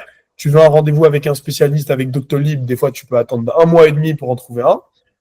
Et donc, factuellement, si on analyse tout ça, il n'y a absolument pas de comparaison possible avec le fait que si demain, tu payes une assurance et tu es privatisé dans ta gestion santé, bah, tu vas forcément te retrouver avec une meilleure qualité d'un point de vue soins et surtout liberté, ce que tu dis ici qui est très intéressant, liberté également. Tu vois, moi je le vois beaucoup ici en Chine, c'est complètement différent la santé ici. Il y a la médecine chinoise, il y a tout un tas de systèmes qui sont différents. Et ici, tu as le choix. Si tu veux aller à l'hôpital, tu veux voir un médecin qui va te donner le traitement médical classique, tu peux. Si tu veux un médecin traditionnel, tu peux. C'est à toi de choisir. En Europe, je choisis pas vraiment. Je choisis par zone, je choisis parce que Doctolib t'a dit « Ah là, il y a un médecin », mais tu es même pas vraiment complètement maître de qui tu as envie d'aller voir comme médecin. Et donc forcément, c'est quelque chose qui peut être un peu craignant, notamment si tu suis la logique de biohacking. Tu vois, l'autre jour, j'avais un appel avec un médecin qui est spécialiste dans la longévité. Il est venu vers moi parce qu'il s'intéressait au domaine des taxes de par un ami qui est un de mes clients. Et donc, on a discuté. Et en fait, à la fin du call, il m'a dit, tu sais quoi, pose-moi toutes tes questions sur la longévité. Moi, ça m'intéresse de te donner un peu en retour quelques informations sur ça. Si je peux t'aider là-dessus, avec grand plaisir. Longévité, évidemment, c'est tout ce qui est alimentation. C'est tout ce dont on a déjà parlé avant, ensemble, où je sais qu'on a à peu près la même vision sur la question de l'alimentation, sport, tout ça. Et voilà, et c'était intéressant de parler avec un médecin et de se rendre compte que lui, il n'a pas la vision des médecins en Europe qui vont te dire prends un petit déjeuner le matin, oh la viande c'est pas bien. Les œufs, le cholestérol, lui, il a la même vision que nous. Et ça, c'est quand même pas très commun en Europe. Lui, il est en Europe, mais il y en a très peu. Et donc, c'est vrai que le fait d'avoir cette liberté de ne pas dépendre d'un système de santé, c'est aussi la liberté de choisir, au final, si je vais aller voir un médecin là ou là, tel médecin, tu choisis absolument ce que tu veux C'est pas à ton système de santé de te dicter quel genre de médecin tu devrais aller voir. Donc sur ça, je pense que ouais, c'est évidemment une bonne chose de bouger sur cet aspect-là. Donc, tu Alors, penses qu'on peut non, je reviens juste là-dessus. ouais, ouais, En gros, tu penses qu'on peut avoir une assurance maladie complète dans un pays ou pas? Ou plus? alors, si tu veux une assurance internationale qui te couvre le monde, il y en a à peu près pour 200 et quelques euros par mois, Ah ouais, pour 200-300 le euros monde entier. pour le monde entier Ah ouais. sur Alliance. Alors, évidemment, ça ne va pas couvrir 100% de ce que tu vas avoir au quotidien dans la mesure où c'est pas pareil d'avoir une couverture en cas de problème quand tu es sain que tu vois, d'avoir une couverture de quelqu'un qui a une maladie chronique ou qui est déjà en mauvaise santé ou qui a déjà un souci qui doit régler régulièrement en allant voir le médecin. Donc c'est un petit peu du cas par cas et ça va dépendre de chaque personne. Mais ce qui est certain, c'est que ça te coûtera toujours moins cher d'avoir une assurance locale, ça c'est sûr. Tu focuses sur un seul pays, pas sur une multitude de pays. Et donc c'est vraiment, ça dépend de là où vous allez. Généralement, d'expérience, l'Amérique du Nord, centrale, c'est cher. C'est le plus cher. Donc, vraiment, toute la zone Amérique, c'est cher. À part quelques pays qui peuvent être un peu moins chers, par exemple en Amérique du Sud, il y a des exceptions. Mais la plupart des pays, c'est très cher. L'Europe, ça va. Parce que, évidemment, voilà, les pays qui ne sont pas dans l'UE, auxquels vous avez déjà accès avec votre passeport français, c'est souvent des pays où le système de santé n'est pas ultra cher. L'Asie, dans sa très grande majorité, c'est toujours pas cher. Il y a assez peu De de toute façon, le coût de la pays. vie est quand même moins cher là-bas, donc dans tous les cas. Ouais, mais c'est pas juste une question de coût de la vie, parce que tu prends le Costa Rica, le Panama, tout ça. Au Costa Rica, le coût de la vie est pas. Bon, il est élevé pour l'Amérique latine, mais il n'est pas ultra élevé en comparaison peut-être à l'Europe. Mais pourtant, je peux te dire que là-bas, tu t'arrives un truc à l'hôpital. Moi, à l'époque, c'était pas moi directement, c'était mon ex. Elle s'était retrouvée à l'hôpital. Je l'avais à ce moment-là amené tout ça. La facture pour une prise de sang, c'est 500 balles. Ça rigole pas. Ouais, Et donc, à quand ce même. moment-là, t'as intérêt à avoir une bonne assurance. Alors qu'en Asie, même situation en Chine, un IRM, c'est 25 euros. Littéralement. Un IRM, c'est 25 euros. En Malaisie, c'est pareil. En Corée, ça peut être très peu cher aussi. Ils sont assez connus pour ça. Pour le coup, pour un pays qui est très cher. Même chose dans finalement beaucoup de pays asiatiques. Parce que ils ont une approche à la santé qui est complètement différente à celle qu'on peut avoir en Europe.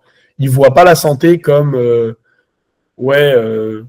tu vérifies que tu es en bonne santé de temps en temps pour voir si tu vas pas mourir. Ils voient la santé comme c'est un hobby. C'est-à-dire, tu vas au spa, tu vas chez le médecin, tu vas régulièrement entraîner ton corps, prendre soin de ton corps. Ouais, ok, Et c'est vraiment différent qu'en France. Ouais, ok. ça, pour eux, c'est la suite logique de toutes les autres choses qu'ils font déjà pour prendre soin de leur corps, en plus du sport, de l'alimentation, du spa et de tout ça. La suite logique, c'est médecine traditionnelle, faire des check-ups, etc. Donc forcément, ça rend la chose totalement différente. Et ça fait que c'est un peu logique. Si le médecin, demain, il a un client, il a plus de clients, il va pas avoir besoin de pricer autant ses clients. Ouais, c'est Si vrai. un médecin, plus de clients, plus d'hôpitaux, forcément, ça va faire que l'accès aux soins va être réduit parce que, voilà, entre guillemets, il y a beaucoup de volume. Et forcément, un pays d'1,6 milliard, tu te doutes bien que du volume, c'est pas ce qui manque. Ouais, c'est clair. Donc, Ok. Non, c'est cool. c'est vrai. C'est cool. Alors ensuite, la suite très intéressante, mentalité collective, énergie ambiante. Moi, ça, c'est un énorme sujet. Parce que pour moi, c'est tout le problème de la France dans un premier temps, je dirais, qui m'a fait partir. Et je dirais qu'en plus de ça, c'est également le problème de la plupart des pays qui ne grandissent pas. Donc, le meilleur des exemples, c'est regarder l'Asie versus l'Europe, encore une fois. Parce qu'ici, ils ont beaucoup moins ce côté où, en Europe, on pense qu'on est important individuellement. Peu importe notre niveau de réussite, en Asie, ils mettent de côté ça. Et ils ne se focusent pas forcément sur l'individualisme, de se dire, moi, je suis un mec important. Ils se focusent sur qu'est-ce qui marche, qu'est-ce qui avance. C'est comment on obtient la croissance. Et ils appliquent ce truc à la société, et je pense beaucoup à leur façon de vivre. Ce qui fait que je pense que globalement, les gens ici ont moins d'ego. Et donc, c'est pour ça que...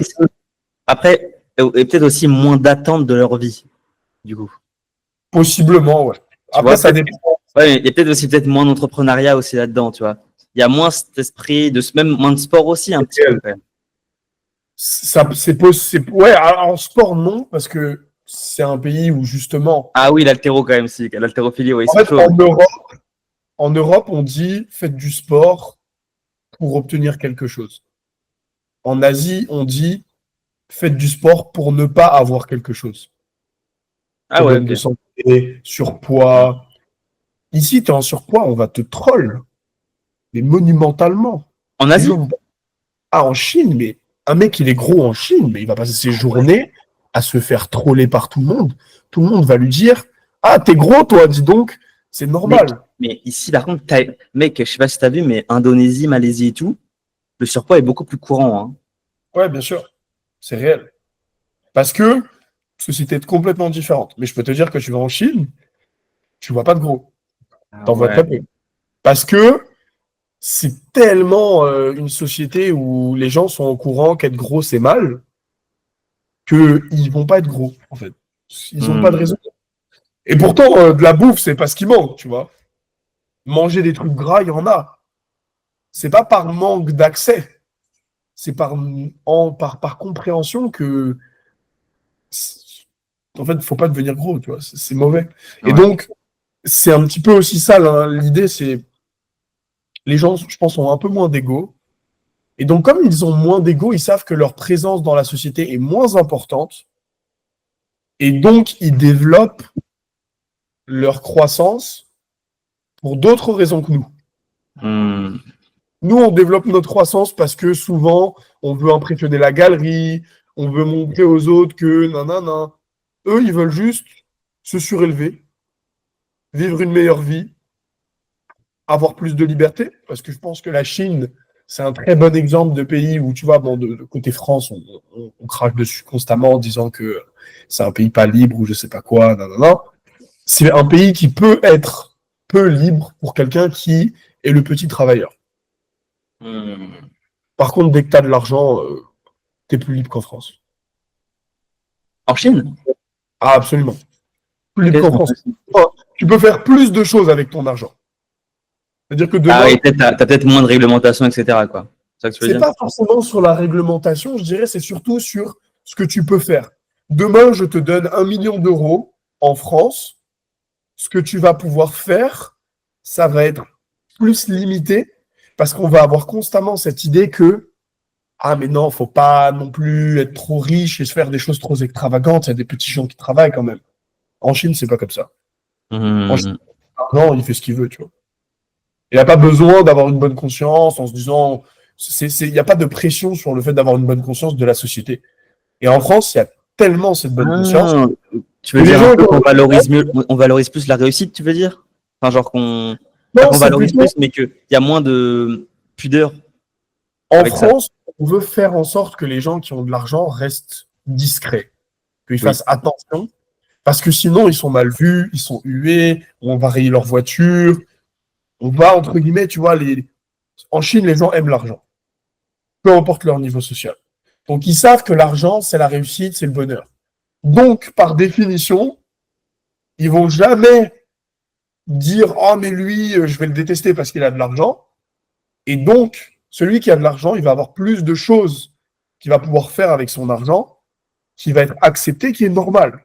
Il va avoir plus de services, il va pouvoir faire plus de choses à l'intérieur du pays, il va pouvoir acheter plus de choses et son pouvoir d'achat va être plus important. Et pour moi avoir un bon pouvoir d'achat c'est une preuve de liberté. Et donc indirectement tu es plus libre si tu as de l'argent ici que si tu es en France. Parce qu'en France, tu es limité sur ce que tu peux faire, où est-ce que tu peux mettre ton argent. Ah oui, mais non, ça tu peux pas parce qu'il y a des taxes là, il y a des taxes là. C'est une forme de liberté, tu vois. Donc c'est beaucoup de choses comme ça. Et après, je dirais en général, si on réfléchit à la mentalité collective, je pense qu'en France, on est quand même une société où les gens qui n'ont pas de réussite autour d'eux se font probablement plus descendre et tirer vers le bas que n'importe quel autre pays. Parce qu'un pays normal, où il y a des riches, il y a des pauvres, il y a une contrebalance, tu vois. Il y a les riches qui te donnent cette image que tout est possible parce que tu vois beaucoup de choses extravagantes autour de toi. Et donc, tu te dis, OK, mon environnement me montre que je peux le faire. De l'autre côté, tu as évidemment l'opposé de ça, des gens qui sont là en disant, oh non, c'est pas possible, nanana. La France, c'est le pire des cas parce que tu as le négatif des gens qui te tirent vers le bas, qui est important, et tu as le manque de gens qui ont du succès apparent, parce que ces gens-là ont peur de se faire agresser, de se faire attaquer, d'être mal vus. Et donc, tu as ce phénomène de d'un côté, tu as les gens qui tirent vers le bas, de l'autre côté, ce qui devrait te tirer vers le haut ne te tire pas vers le haut, parce qu'il y a un vrai manque de gens qui montrent qu'ils ont du succès, parce que eux-mêmes sont dans cette mentalité de ouais, mais faut pas trop montrer quand même. Et donc, du coup, je pense que tu es dans le pire, la pire mentalité collective pour t'empêcher d'avancer et la pire énergie ambiante. Donc presque les gens sont presque trop humbles en fait, c'est ça? C'est pas de l'humilité. C'est pas l'humilité. C'est de la limitation par peur d'avoir de l'ego. Mais l'ego, ils l'ont. Parce que si tu leur dis travaille 10 heures par jour pour accomplir ça, ils vont te dire ah oui, mais non, moi, je suis pas quelqu'un comme ça. Hein. Moi, je fais mes trucs. Tu vois, par ego, ils vont pas vouloir se mettre les mains dans le cambouis, faire. Et donc, ces gens-là ont de l'ego, ils se sentent importants, peu importe leur niveau de réussite. Mais, malgré tout, ils vont avoir cette mentalité de limiter les choses. Parce que c'est le modèle français, je pense, qui nous pousse beaucoup à faire ça. Ça passe par beaucoup de choses, on pourra en parler longtemps parce qu'il y a beaucoup de choses à dire. Mais je pense qu'il y a beaucoup ce phénomène de les gens ne sont pas dans une posture où ils peuvent montrer, parce qu'il y a plein de répercussions qui peuvent arriver derrière. Et donc, ça les pousse à être plus discrets. Et donc, l'énergie globale, elle n'a pas de balance entre le signe extérieur de richesse et de succès, et de l'autre côté, les gens qui tirent vers le bas. Elle a plutôt tendance à être orientée vers la négativité, plus qu'autre chose. Ok, je vois. Non, c'est intéressant. Il y a un petit peu d'endroits en France où c'est pas comme ça. Hein. Je dis pas que c'est forcément comme ça partout, mais je pense que globalement, on est quand même un pays avec une belle mentalité. Ouais, quand même. Ouais. Non, je suis d'accord. Je pense exactement la même chose. Donc, je vais peut-être juste faire une légère pause, enfin une seconde, le temps que j'allais prendre mon chargeur. Donc ça va couper à l'écran, les gars. Excusez-moi, les gars, du coup, la vidéo reprend. J'ai juste changé un peu de cadre. Mais vas-y, Ryan, du coup, on en était. Plutôt niveau coût de la vie. Alors ça, c'est un excellent sujet. Pour moi, c'est le meilleur des sujets. Je pense que c'est les mêmes. Avec les taxes, c'est peut-être un des plus importants. En fait, ce qu'il faut comprendre, et j'ai vu un gars parler de ça sur les réseaux il n'y a pas longtemps. La vidéo a bien marché, c'est devenu un peu viral, tout ça. Il disait, soit tu vis dans une ville top tier, soit tu vis dans une ville vraiment pas chère, mais va pas vivre à Lyon, ou va pas vivre à Bordeaux, ou tu vois, va pas vivre à Liège. Ouais, ok. Tu es littéralement ni dans l'un ni dans l'autre. Tu n'es pas dans une ville top tier où tu vas rencontrer des gens qui vont te permettre de t'élever. Et en même temps, tu n'es pas dans une ville pas chère qui te permet de te développer. Donc tu n'avances d'aucun des deux côtés. Tu es juste dans une posture où tu subis un coût de la vie élevé et un environnement de merde. C'est tout.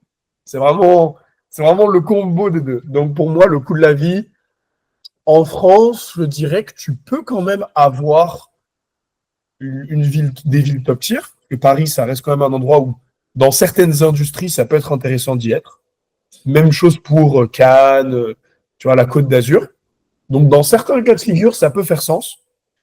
Mais dans la plupart des cas de figure, ça ne fait pas sens. Pour la plupart d'entre nous, je dirais que ce ne sera pas forcément des villes intéressantes. Sauf si vraiment, voilà, comme je dis, je te donne un exemple, tu veux créer une marque de vêtements où tu es dans le domaine de tout ce qui est fashion, tout ça. Bah, c'est sûr que Paris, c'est incontestablement une ville importante dans ce domaine. Tu peux avoir des connexions qui peuvent t'aider à avancer. Et si tu recherches sur certains types de réseaux qui est beaucoup sur la Côte d'Azur, même chose. Mais encore une fois, c'est du cas par cas. Pour la plupart des gens, moi, je pense que vous avez tout à y gagner à partir parce que le coût de la vie ne sera jamais aussi élevé qu'à Paris. Je suis allé dans 60 pays. Je peux vous dire que il n'y a pas beaucoup d'endroits dans le monde où c'est aussi cher qu'à Paris. J'en parle tout le temps avec les gens quand ils me disent c'est comme en Hong Kong, c'est comme en la Chine, c'est comme en les Émirats, c'est comme en le Qatar. En me posant un petit peu ces questions-là, et je leur dis toujours, tu peux avoir des choses chères, mais tu peux avoir des choses pas chères. En France, tu n'as pas le choix. Quand tu es à Paris, c'est soit c'est cher, soit c'est passable. Mais c'est jamais pas cher. C'est-à-dire que ton appartement, il va te coûter cher, ton transport, il va te coûter cher. Bon, les restos, éventuellement, ça va. Mais ça va toujours être plus ou moins dans le haut de la fourchette si on compare au reste du monde. Et ça, les gens ne le comprennent pas. Ils pensent que c'est des prix normaux. Ils pensent qu'un appart à 1000 balles par mois, 1500 balles par mois, c'est normal. Ils pensent que, tu vois, avoir un taxi pour aller de l'ouest à l'est de Paris qui coûte 40 euros, c'est normal. Mais dès que tu sors de ça et que tu te rends compte en fait de la vérité, c'est que le Qatar, ça coûte pas ce prix-là. Les Émirats, ça coûte pas ce prix-là. Hong Kong, ça coûte pas ce prix-là. La plupart des pays que tu imagines être chers, en fait, ne sont pas aussi chers. Les seuls pays qui peuvent concurrencer, ça va être les États-Unis, ça va être le Canada, ça va être l'Australie, ça va être d'autres pays d'Europe. Parce que, voilà, on a globalement des pays qui sont chers comme ça en Occident. Mais quand tu sors un peu de ça, en fait, tout coûte moins cher. Et voilà, vous pouvez gagner 10 ans d'avance avec un coût de la vie bas, je vous le dis. Si vous êtes capable de Ah vous ouais, quand ah ouais, vraiment, je pense que. Alors, peut-être pas directement, peut-être pas 10 ans, parce que ça dépend de la croissance. Si demain, tu commences à mettre en place un business, tu montes à 100K par mois, bon, tu vis à Paris, à Londres, ça va pas faire de différence. Par contre, le début, quand tu c'est dois ça. te développer, tu n'as pas encore les ressources, On est et tu d'accord. n'es pas encore à l'aise, même si vous faites 10K par mois, les gars, je peux vous dire que Ouais, Paris, vous n'allez pas c'est faire ça. des trucs de fou. Tu peux plus kiffer en Asie, clairement. En Asie, en Clairement. Amérique latine, en Europe de l'Est, dans les Balkans, en Méditerranée, enfin, il y a plein d'endroits. Mais clairement pas en France, parce que demain, si j'étais à Paris aujourd'hui et que je dépensais 10 000 euros par mois à Paris, j'aurais un appart normal, je dis bien normal. À Astana, j'ai un 114 mètres carrés et il me coûte 560 euros par mois. En France, si je voulais un 114 mètres carrés, je paierais en centre-ville 3000 balles, 2500 balles, 3000 balles, voire plus. À Astana, Hmm. 550 euros, tu es dans le centre-ville, tu as un super appart. Ensuite, le transport. À Astana, je peux prendre des taxis tous les jours, aller où je veux, quand je veux, en taxi tout le temps. Ça va me coûter même pas 500 balles par mois. Hmm. En France, si je voulais la même chose, ça me coûterait 5000 peut-être. Ouais, c'est clair. Ensuite, les restos, j'en parle même pas. Enfin bon, après les restos, encore une fois, c'est encore autre chose. Parce que pour moi, tu es quand même amené, quand tu te surélèves, à ne plus regarder les prix au niveau des restos. Et donc, au final, bon, ça revient un petit peu à la même chose. Tu vas payer à peu près tout le temps plus ou moins les mêmes prix. Maintenant, la France, il y a quand même des restos qui peuvent être très chers. C'est pas du tout le cas au Kazakhstan, c'est pas trop le cas en Chine. Le plus cher que tu vas trouver, il sera jamais aussi cher qu'en France. Donc sur ça, Ah c'est un ouais, peu pareil. à ce Ah moment-là, ok. ouais, ah ouais, non, c'est-à-dire que ici, tu peux aller dans les restos de fou, prendre des trucs de fou. Et Shenzhen, c'est quand même la troisième ville la plus riche de Chine, la 26e ville la plus riche du monde. C'est une ville qui est très, très. Il y a beaucoup d'argent ici. Et les multimillionnaires qui développent des business dans la tech, tout ça, en Chine, ils sont ici, tu les vois. Mais les restos où ils vont, le prix d'un plat, c'est 10-15 balles. Ouais, c'est Le vrai. prix de la note au total, ça va peut-être être maximum 100 euros par personne. Max, du max. 150 euros peut-être. En France, tu peux aller dans des restos, il y a de tout, tu vois. Il y a des restos qui coûtent 4000 balles par repas, ça Ouais, existe. non, c'est vrai, c'est vrai. Il peut y avoir des repas Il comme faut pas ça. trop. Ouais. Ou les boîtes de nuit, où les mecs ils se peignent des 200K à des tables pour commander des dompés. T'as pas trop ça dès que tu sors d'Europe, des grandes villes, ça, t'as moins ça. Donc, en fin de compte, le coût de la vie est relatif à vous. C'est pas une data, c'est pas une science exacte, mais ce qui est une science exacte, c'est qu'il n'y a pas beaucoup d'endroits qui vont vous coûter plus cher que la France et que vous pouvez très facilement ou choisir de payer cher mais d'être au moins dans une ville où vous vous développez très vite, ou payer pas très cher et au moins vous développer, investir l'argent que vous auriez investi dans d'autres choses, en vous, dans votre croissance, dans des gens que vous allez rencontrer, dans des voyages, dans d'autres choses. Mais ne subissez pas un mauvais environnement couplé à un coût de la vie élevé pour rien. Ça fait pas sens. Ok. Non, non, ça a du sens, ça a du sens. Ouais, c'est ce que je recommande aussi quand tu. Moi, je suis en Asie, donc forcément, je recommande l'Asie. Mais ouais, j'estime que quand tu commences à entreprendre, l'Asie, c'est pas trop mal, tu vois. Indonésie, Thaïlande, enfin, c'est des pays qui sont pas chers par rapport à la France, quoi. Enfin, en fait, la France, ça te ralentit. Ça te tire vers le bas. Tu l'as dit, hein, entre la mentalité et le coût de la vie et la fiscalité, c'est un ensemble de choses, gros, c'est le combo des trois, mec. Mais c'est pas fini, là. On n'a rien dit encore. Là, il y a plein d'autres points qui arrivent où ça va être la même chose.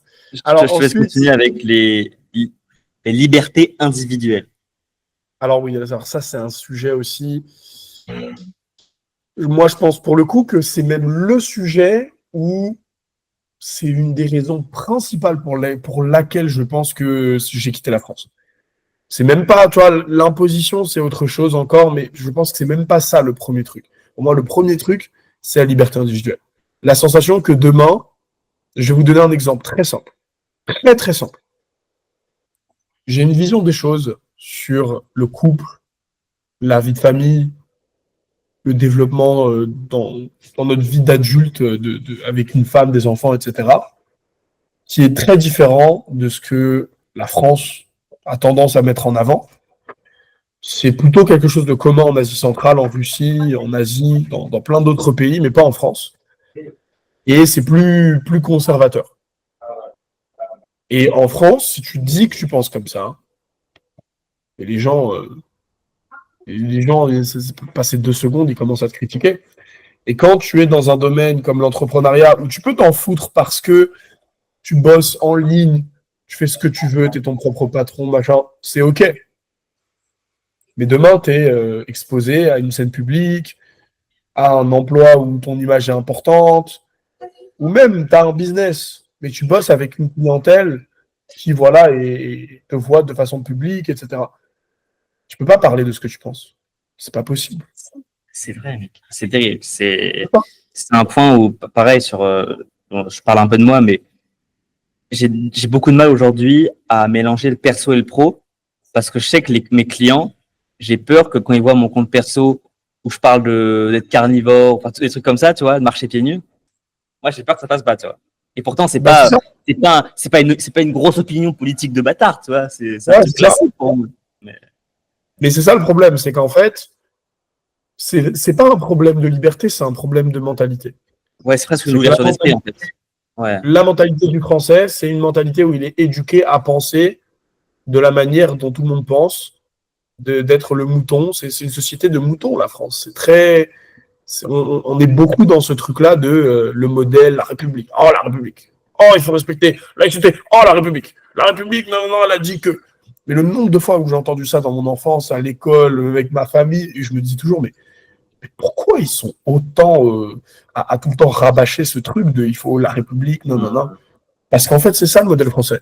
C'est un modèle où on a enlevé la religion, on l'a remplacée par une république.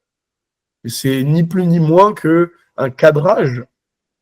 On cadre les gens en leur disant ce qu'ils doivent ou ne pas faire parce que c'est comme ça qu'on est censé vivre en société. C'est ça. Et que la société, la République, la société, si on veut bien vivre, on doit la respecter. Mais ça ne veut pas dire que les dogmes de la République sont les dogmes que je veux vivre et que je pense être les meilleurs dogmes pour évoluer. Ça maintient, mais ça ne veut pas dire que ça évolue. Et je pense que la France, le vrai gros problème, c'est que c'est une société qui a tendance à constamment dire aux gens qu'ils vivent dans un environnement libre en leur disant « T'as vu, tu peux faire ça. T'as vu, tu peux dire ça. T'as vu, si t'as envie de faire ça, tu peux. On ne te soutient pas. Par contre, Il y a énormément de choses qu'on ne dit pas, qu'on ne peut pas faire, parce qu'ils ne sont pas directement liés. C'est pas tu vas aller sur Internet, tu vas faire une vidéo, tu vas dire j'aime pas le gouvernement et ils vont te mettre en prison. C'est plutôt tu vas parler de choses qui ne plaisent pas et on ne va pas te laisser le faire. Ou on va te dire monsieur, l'image qu'on avait de vous au départ, elle était bonne, mais en fait on n'a plus envie de bosser avec vous parce que vous avez dit ça. Et donc, en fin de compte, ça revient exactement au même que les pays que la France aime critiquer, qu'elle présente comme étant des pays soi-disant pas libres, alors que ces pays-là, Exactement. tu ne peux pas critiquer le gouvernement, mais tu peux critiquer plein d'autres choses. Tout le reste, en fait. Ouais, de plus en plus, de plus en plus, en fait, on impose des opinions, quoi. Alors, tu vois ce que je veux dire? Les Russes, ils savent très bien qu'ils n'ont pas le droit de critiquer le gouvernement. Et ils ne le feront pas. Pareil pour les Chinois, pareil pour les Émiratis, pareil pour beaucoup de pays.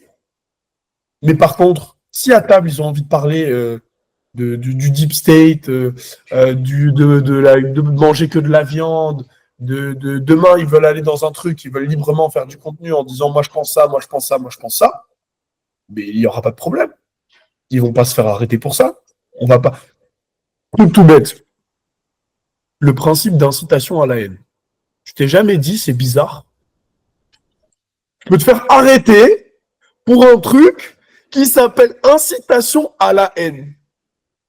Ça veut dire que tu fais une vidéo, tu dis les chômeurs, c'est tous des branleurs, ils bossent pas, ils passent leur journée à prendre notre argent sur leur dos, on devrait tous les répréhender, ils devraient tous se faire taper, nanana.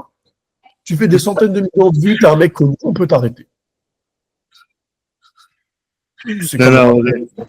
Bon, là, tu faut les taper. Non, mais je vois dans l'idée, non, j'en ai vu. Bon, la liberté individuelle pour faire ça, parce que c'est un sujet qui. Pour moins que ça, là, il y a un influenceur, là, je sais pas comment. Je sais, c'est un mec qui dit des vérités, c'est un petit jeune, là, qui dit, ouais, jour 14 pour dire des vérités sur la France, aujourd'hui l'opinion, tel, des trucs comme ça. Et lui, il avait fait une blague sur, je sais pas, sur une meuf qui venait en consultation psychologue, et que la psychologue disait, ouais, super, elle a les cheveux bleus, super, elle va devenir riche, tu vois, bref. Et je crois qu'il s'est fait prendre une lettre, gros. Une lettre. Ah oui, je l'ai vu. Tu l'as vu? Oui. Et ça, je sais pas si c'est vrai, mais j'en suis quasiment sûr que c'est vrai. Je pense pas qu'il aurait menti sur ça. Ouais. Et ça me choque, tu vois. Un peu comme le Raptor pour ses opinions politiques. Tu vois, c'est qui Raptor? J'ai entendu parler, ouais. Lui, il a déjà reçu pas mal de lettres, de courriers pour. Mais tu sais que c'est une dinguerie. Ça veut dire, demain, je poste un truc en mode, ouais, les médecins disent que de la merde et tout, on nous a menti sur ça. Potentiellement, demain, tu reçois, la société, elle est fermée. Et après, ça va critiquer des gouvernements comme la Russie, la Chine, en disant « Ouh là là, ce sont pas… » Ils le font déjà un petit peu, c'est pas la même chose, mais je pense à Parcoursup. T'as pas vu les dingueries qui s'est passées cette année, là? Où pour des vidéos, pour certaines vidéos qui étaient postées ou non, des gens recevaient des lettres d'admission ou non, ou des refus des fois, sous motif d'une vidéo postée sur Insta. Ah oui, non, mais c'est… Après, si c'est privé, oui, mais si c'est public, tu vois, c'est chaud. Enfin bref, il y a des trucs comme ça. Non, de toute façon, c'est que ça, c'est la liberté individuelle, elle peut exister si ce que tu aimes faire, c'est ce que les autres aiment faire. Dès lors que tu veux faire ton truc, tu n'as pas la même vision des choses que la plupart des gens en France, ou ça ne convient pas à ton mode de pensée, il va falloir accepter que tu vas avoir des problèmes. Et que tu peux rester, hein, il n'y a pas de problème, mais voilà, c'est pas safe. Alors maintenant, pour parler des opportunités professionnelles et entrepreneuriat, alors ça, évidemment, encore une fois, tout dépend de quel type de business vous avez, tout dépend de ce que vous faites. Si ce que vous faites est lié à la localisation, à la France, pourquoi pas. Si par contre, ce que vous faites, ça n'a rien à voir et c'est quelque chose de complètement détaché, que par exemple, je ne sais pas, vous faites de l'e-commerce, vous faites du coaching, vous faites du business en ligne ou d'autres choses, à ce moment-là, je pense qu'il y aura plus d'intérêt pour vous à aller dans un autre endroit que la France directement, puisque vous allez avoir encore une fois beaucoup plus d'opportunités notamment dans des villes où derrière, vous allez avoir beaucoup d'entrepreneurs au mètre carré, où il y a beaucoup de richesses, où c'est facile de networker, où on va pas vous dire ah mais non, je te connais pas, donc je vais pas te faire venir dans mon événement, ou ah mais non, je sais pas qui tu es, donc qui t'a dit que tu pouvais parler avec moi. Ce côté un petit peu plus fermé, avec plus de barrières, ou en tout cas, voilà, tu peux aller dans certaines villes d'Asie, certaines villes du Moyen-Orient, marcher dans un hôtel, parler à un mec, rencontrer un gars qui est un milliardaire. C'est possible. C'est facile même. C'est très commun. Alors peut-être pas un milliardaire, mais des gens qui sont vraiment très très puissants parce que juste t'es allé parler à des gens, tu t'es dit bon, on va voir c'est qui ce gars, il a l'air intéressant. Et en fin de compte, ça pose aucun problème. Alors que en France, il y aura toujours une sorte de phénomène un petit peu qui es-tu? Quel est ton background? D'où viens-tu? Il y aura un peu plus Hmm. ce côté où on va te juger sur est-ce que tu vaux le coup ou pas? Ok, Parce qu'il y ouais, a ok. Oui, c'est vrai qu'en France, on a quand même beaucoup ce truc du diplôme, de toute façon. le diplôme notamment, c'est pas la seule chose, mais oui, le diplôme également. Non, je te parle même juste, tu vois, du fait que si demain tu veux networker avec des gens qui sont assez avancés, c'est pas aussi simple que dans un endroit comme les Émirats, le Qatar, ou Hong Kong ou la Chine, parce que tu n'as pas d'exclusivité à être un étranger dans un autre pays qui est moins commun, qui est moins présent. On te voit pas d'un œil aussi différent. Tout le monde est dans le même panier. Et de toute façon, ça marche pour tout, que ce soit pour le business, les femmes ou peu importe. Quand tu es pas dans ton pays et tu es dans un autre pays, tu es unique parce qu'il y a moins de gens comme toi, tu es forcément beaucoup plus susceptible de plaire aux gens que lorsque tu es dans ton propre pays où déjà tu as plein de gens du même pays autour de toi, de la même culture, là, etc., etc. Donc pour moi, il y a ce côté-là de ton identité en tant qu'étranger français expatrié, elle joue en ta faveur parce que tu te crées directement une différence. Et la différenciation, elle permet de créer des opportunités, business, niveau de tes rencontres. Et pour moi, c'est un facteur qui est important. Ouais, donc là où en France, la différence est un peu exclue, bah, finalement, la différence est positive à l'étranger, en gros. C'est ça. C'est en France, à aucun moment on va se dire. J'ai jamais entendu quelqu'un qui m'a dit moi je veux que des Français. J'ai jamais entendu quelqu'un qui m'a dit moi je suis en kiff sur les Français. Ou tu vois, t'as jamais entendu une fille te dire moi je veux marier un Français. Ça n'existe pas. Tu vas au Kazakhstan, t'entendras des Kazakhs dire moi je veux marier un Kazakh. Tu iras en Russie, t'entendras une Russe dire moi je veux marier un Russe. Parce qu'on n'a plus ce côté d'attachement à notre patrie. Donc si on peut plus l'avoir en France, autant l'avoir ailleurs. Oui, c'est vrai. Autant créer une fierté, tu vois, autant dire, ok, bon, la France, si on est en France, on va pas se vanter d'être les meilleurs sur certains trucs. Par contre, dès que tu vas à l'étranger, tu t'en rends compte. Et les gens te le disent. Les gens te disent, oh, votre bouffe est incroyable, oh, votre culture, oh, votre littérature, oh, etc., etc. Donc ça, c'est un truc, t'en bénéficierais. Ça va pas te bénéficier en France, mais ça te bénéficiera ailleurs. Et je pense que c'est un plus, entre guillemets. Ok, Alors, ok. lien social, famille, cercle d'amis. Ça, c'est pareil. Ah, vraiment, les gars, cette vidéo, elle va durer 10 heures, hein. Il y a trop de trucs à Non, dire. ça fait non, c'est bon, il a fait beaucoup de points. Il nous reste, ouais, quand même, il en reste. Tu veux qu'on ait un peu plus vite sur les derniers points, peut-être? Ouais, ouais, ouais, je vais essayer d'aller un peu plus vite. Mais en gros, lien social, cercle d'amis. Moi, le truc qui m'a le plus choqué du fait d'avoir déménagé au Kazakhstan, c'est ça.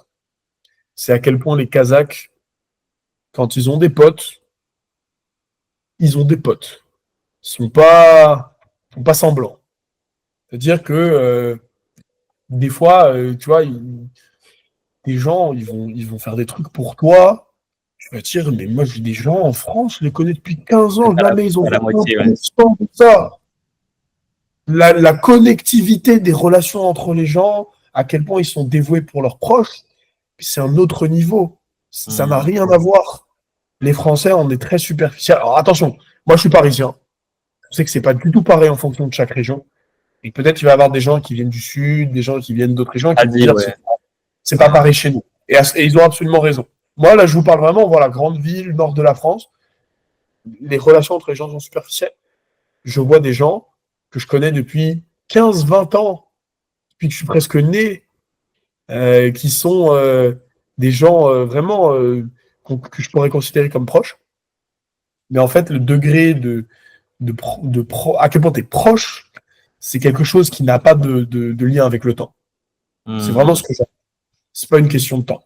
C'est une question de comment est-ce que la personne elle est et à quel point il y a de la profondeur, tu vois, dans cette relation. Et en général, en France, je pense qu'on a moins de profondeur parce qu'on a peut-être plus d'ego. Et donc, on a cette sensation, ce truc de on veut être vu, etc. Donc, les gens ne se rapprochent pas les uns des autres à cause de ça. Et je pense aussi que on est moins famille, on est plus individualiste. Et donc, ça fait que il y a ce côté-là. Par exemple, tu vois, les Kazakhs, quand ils me disent je suis allé en vacances, j'ai l'impression qu'ils vont tout en vacances entre potes, entre familles. En France, on va en vacances tout seul, ça ne gêne pas, c'est normal, tu vois. Les Kazakhs, ils peuvent pas faire ça. C'est impossible. À chaque fois qu'ils te disent je suis allé en vacances à Dubaï, en Turquie, c'est toujours ils ont ramené toute leur famille, ou ils sont allés avec leurs meilleurs potes. Ils font beaucoup de choses ensemble. Nous, pas tant que ça. Et donc, ça crée des différences au niveau, évidemment, de nos liens, puisqu'on passe moins de temps avec nos potes. On passe plus de temps avec nos très proches, peut-être, notre famille très proche, mais en vérité, c'est tout. Et donc, les liens ne sont pas les mêmes. Ok. Identité culturelle et appartenance, c'est un petit peu la suite de ce que j'ai dit avant. Ouais, je ça sent un pense peu. Ouais. bon, comme je disais, voilà, tu bouges de pays, tu t'en rends compte. Climat, nature, environnement, alors ça, c'est un sujet qui peut être important pour certains, je l'ai souvent. Moi, ma vision des choses, c'est que tu vis pas parce que tu as envie d'être entouré spécifiquement. Alors, tout dépend évidemment de ta mentalité. Voilà. Moi, je suis obsédé par les gratte-ciel, par la ville qui est rapide, qui est technologique, qui te permet d'avoir accès à ce dont tu as besoin le plus vite possible, sans avoir la sensation que tu dois passer des heures à galérer à aller d'un point A à un point B. Et vraiment en étant le plus efficient possible. Donc pour moi, vivre dans une ville pas très grande, très moderne, avec beaucoup de grandes tours, etc., ça me fait kiffer. Quelqu'un qui aime la nature, je pense que tu vas trouver ça dans beaucoup d'endroits. La nature en France est très belle, mais elle est moins diverse que dans d'autres pays. Donc, tu as des pays, tu vas avoir de la nature de fou. J'ai vécu au Chili quand j'avais 16 ans. Pour moi, c'est aujourd'hui, encore jusqu'à aujourd'hui, le pays que j'ai vu avec le plus de diversité au monde, parce que le pays fait 4700 km de long du nord au sud. Donc, c'est vraiment exceptionnel. Et si vous aimez la nature, que ça vous permet d'avoir l'inspiration, d'être ressourcé, c'est génial. Et je vous recommande. Et pour le coup, je pense que en sortant de France, tu peux avoir des choses sympas. Maintenant, la France, c'est un très bel endroit pour la nature aussi. Donc, je suis pas là en train de dire que tous les points, c'est mieux ailleurs. Ça dépend de ce que vous aimez. Quelqu'un qui me dit j'aime la montagne, c'est sûr que les Alpes, c'est magique. Les Pyrénées, c'est magique. C'est sûr. Quelqu'un qui me dit j'aime la mer, c'est sûr qu'en France, on a des endroits magnifiques où tu peux aller te baigner, où tu peux aller au bord de la mer, sans aucun doute. Donc ça, c'est vraiment propre à chacun. Après, ouais, c'est pas les meilleurs quand même, je pense. Enfin, c'est pas les meilleurs. Là, j'y pense comme ça, mais en vrai, on peut trouver tout en mieux. En vrai. Que ce soit la mer, on peut trouver mieux. Et la montagne, on peut trouver mieux aussi. Tu vois, les gens qui me disent est-ce que tu penses retourner en France, nanana, je leur dis toujours, en fait, moi, je suis un cas extrême. Moi, vraiment, j'aime pas du tout la France, j'ai pas du tout envie d'y passer du temps. Je suis un cas extrême. Quelqu'un qui n'est pas comme moi et qui aime quand même la France, il peut retourner en France. Mais il y a 197 pays dans le monde. La plupart d'entre nous n'iront jamais dans même un tiers, un quart du nombre de pays qu'il y a dans le monde. Dans ces pays, il y a des villes différentes, des cultures différentes, des paysages différents, au sein même de ces 197 pays. Ça veut dire que tu multiplies au moins par 70 le nombre d'opportunités que tu peux avoir par pays, d'avoir des endroits complètement différents. Donc, est-ce que ça vaut le coup de retourner dans un pays où tu as déjà tout et tu connais tout, ou aller dans une de toutes ces opportunités de découvrir de nouveaux endroits quand tu sais que tu peux tout trouver partout si tu cherches et qu'il y a toujours d'autres pays avec d'autres potentiels. Et donc, c'est pour ça que moi, je dis toujours aux gens, si vous pensez que la France, c'est un bon pays pour vous sur le long terme, mais que vous y sentez pas attaché plus que ça, et que vous n'êtes pas OK avec les points négatifs qu'on a mentionnés, c'est que vous n'êtes pas allé dans ce pays. Sinon, vous saurez déjà que vous allez pouvoir trouver quelque chose qui va, entre guillemets, rassembler toutes les choses qui sont importantes pour vous. Parce qu'il y a trop d'options pour ne pas le trouver. Sécurité physique, On va aller très vite sur celui-là parce que c'est une évidence.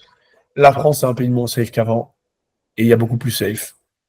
Et vous pouvez venir en Chine, vous pouvez venir à Hong Kong, vous pouvez venir à Dubaï, au Qatar. Vous allez voir que Je sais pas si factuellement, c'est plus safe ou s'il y a plus de respect aussi. Hein. Enfin, tu vois ce que je veux dire? Je pense que c'est un peu les c'est un deux. mix des deux. C'est un mix des deux. Je pense que le respect, pour moi, c'est un truc. Je n'ai jamais autant remarqué qu'il n'y avait pas de respect en Europe depuis que j'habite au Kazakhstan et qu'il y a beaucoup de respect. Ouais, Le c'est jour où clair. je suis arrivé en Europe, ça faisait 1 an que j'étais pas allé là-bas. J'y suis retourné il y a à peu près 1 mois et demi. J'arrive là-bas, j'atterris à l'aéroport, Varsovie. C'est la Pologne, hein. C'est même pas la France, c'est la Pologne. Et la Pologne, pourtant, c'est pas connu pour être le pire.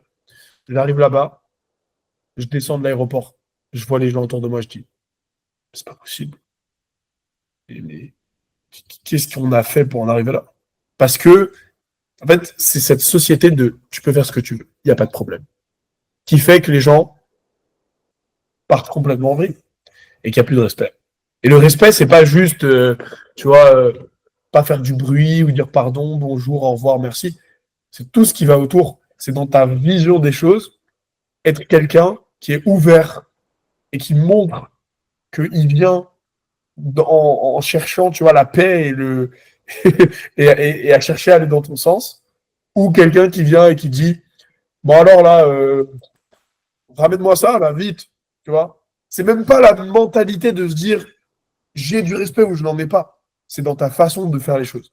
Et je pense qu'en Europe, c'est trop normal de ne pas avoir de respect. C'est trop normal. Les gens s'en foutent. C'est normal. Et donc, du coup, forcément, tu ne peux pas t'attendre à ce que derrière, les gens fassent attention à pas casser, à pas voler. Parce que c'est normal de s'en foutre. Donc, forcément, les gens vont s'en foutre de tout. Et ça, c'est un gros facteur. C'est pour ça qu'il n'y a plus de sécurité. C'est parce qu'au Kazakhstan, tu vas mal parler à quelqu'un dans la rue, ça se trouve, c'est le champion local de la région en MMA, il va te niquer ta mère, tu sais pas. Parce que c'est tous, ils font du grappling depuis leur plus jeune âge, etc. Donc, tu as intérêt à faire attention. Tu dis pas n'importe quoi, tu parles pas mal, tu fais attention à ce que tu dis, tu sais jamais. Donc, du coup, les gens ont du respect. Et puis, il y a le côté, évidemment, religieux, il y a plein de choses. Mais je pense que globalement, c'est tout ça. Qualité de l'éducation pour les enfants. Alors, ça, c'est très dur de répondre. C'est du cas par cas.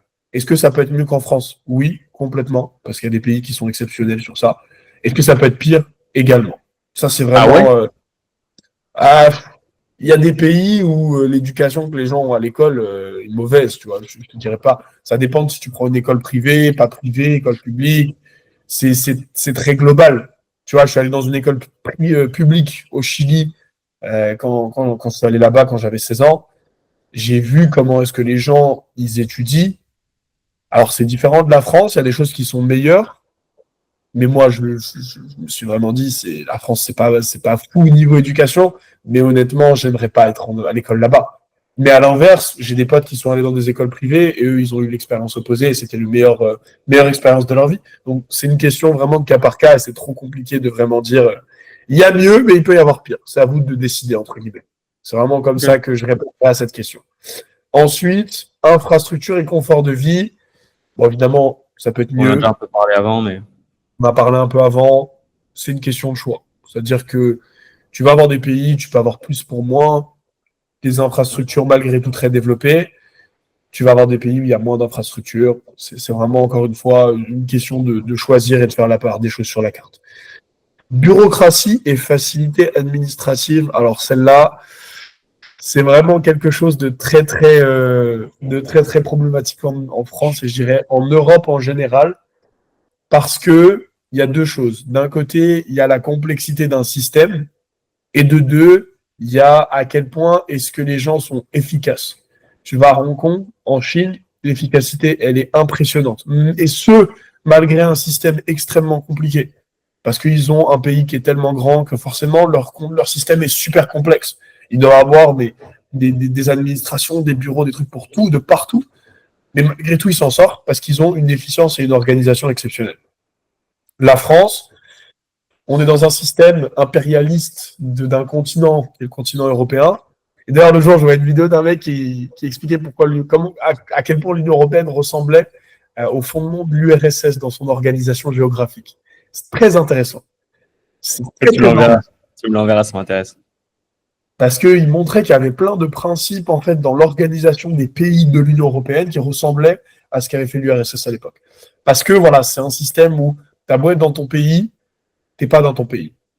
T'es dans un pays qui doit respecter les règles d'un continent. Et donc Ça. forcément, ça influe énormément sur la bureaucratie. Et ça fait qu'aujourd'hui, même si quelqu'un vient me voir et me dit j'ai entendu parler que Chypre, c'est un bon pays pour s'expatrier et payer moins de taxes, je vais lui dire bah oui, c'est vrai.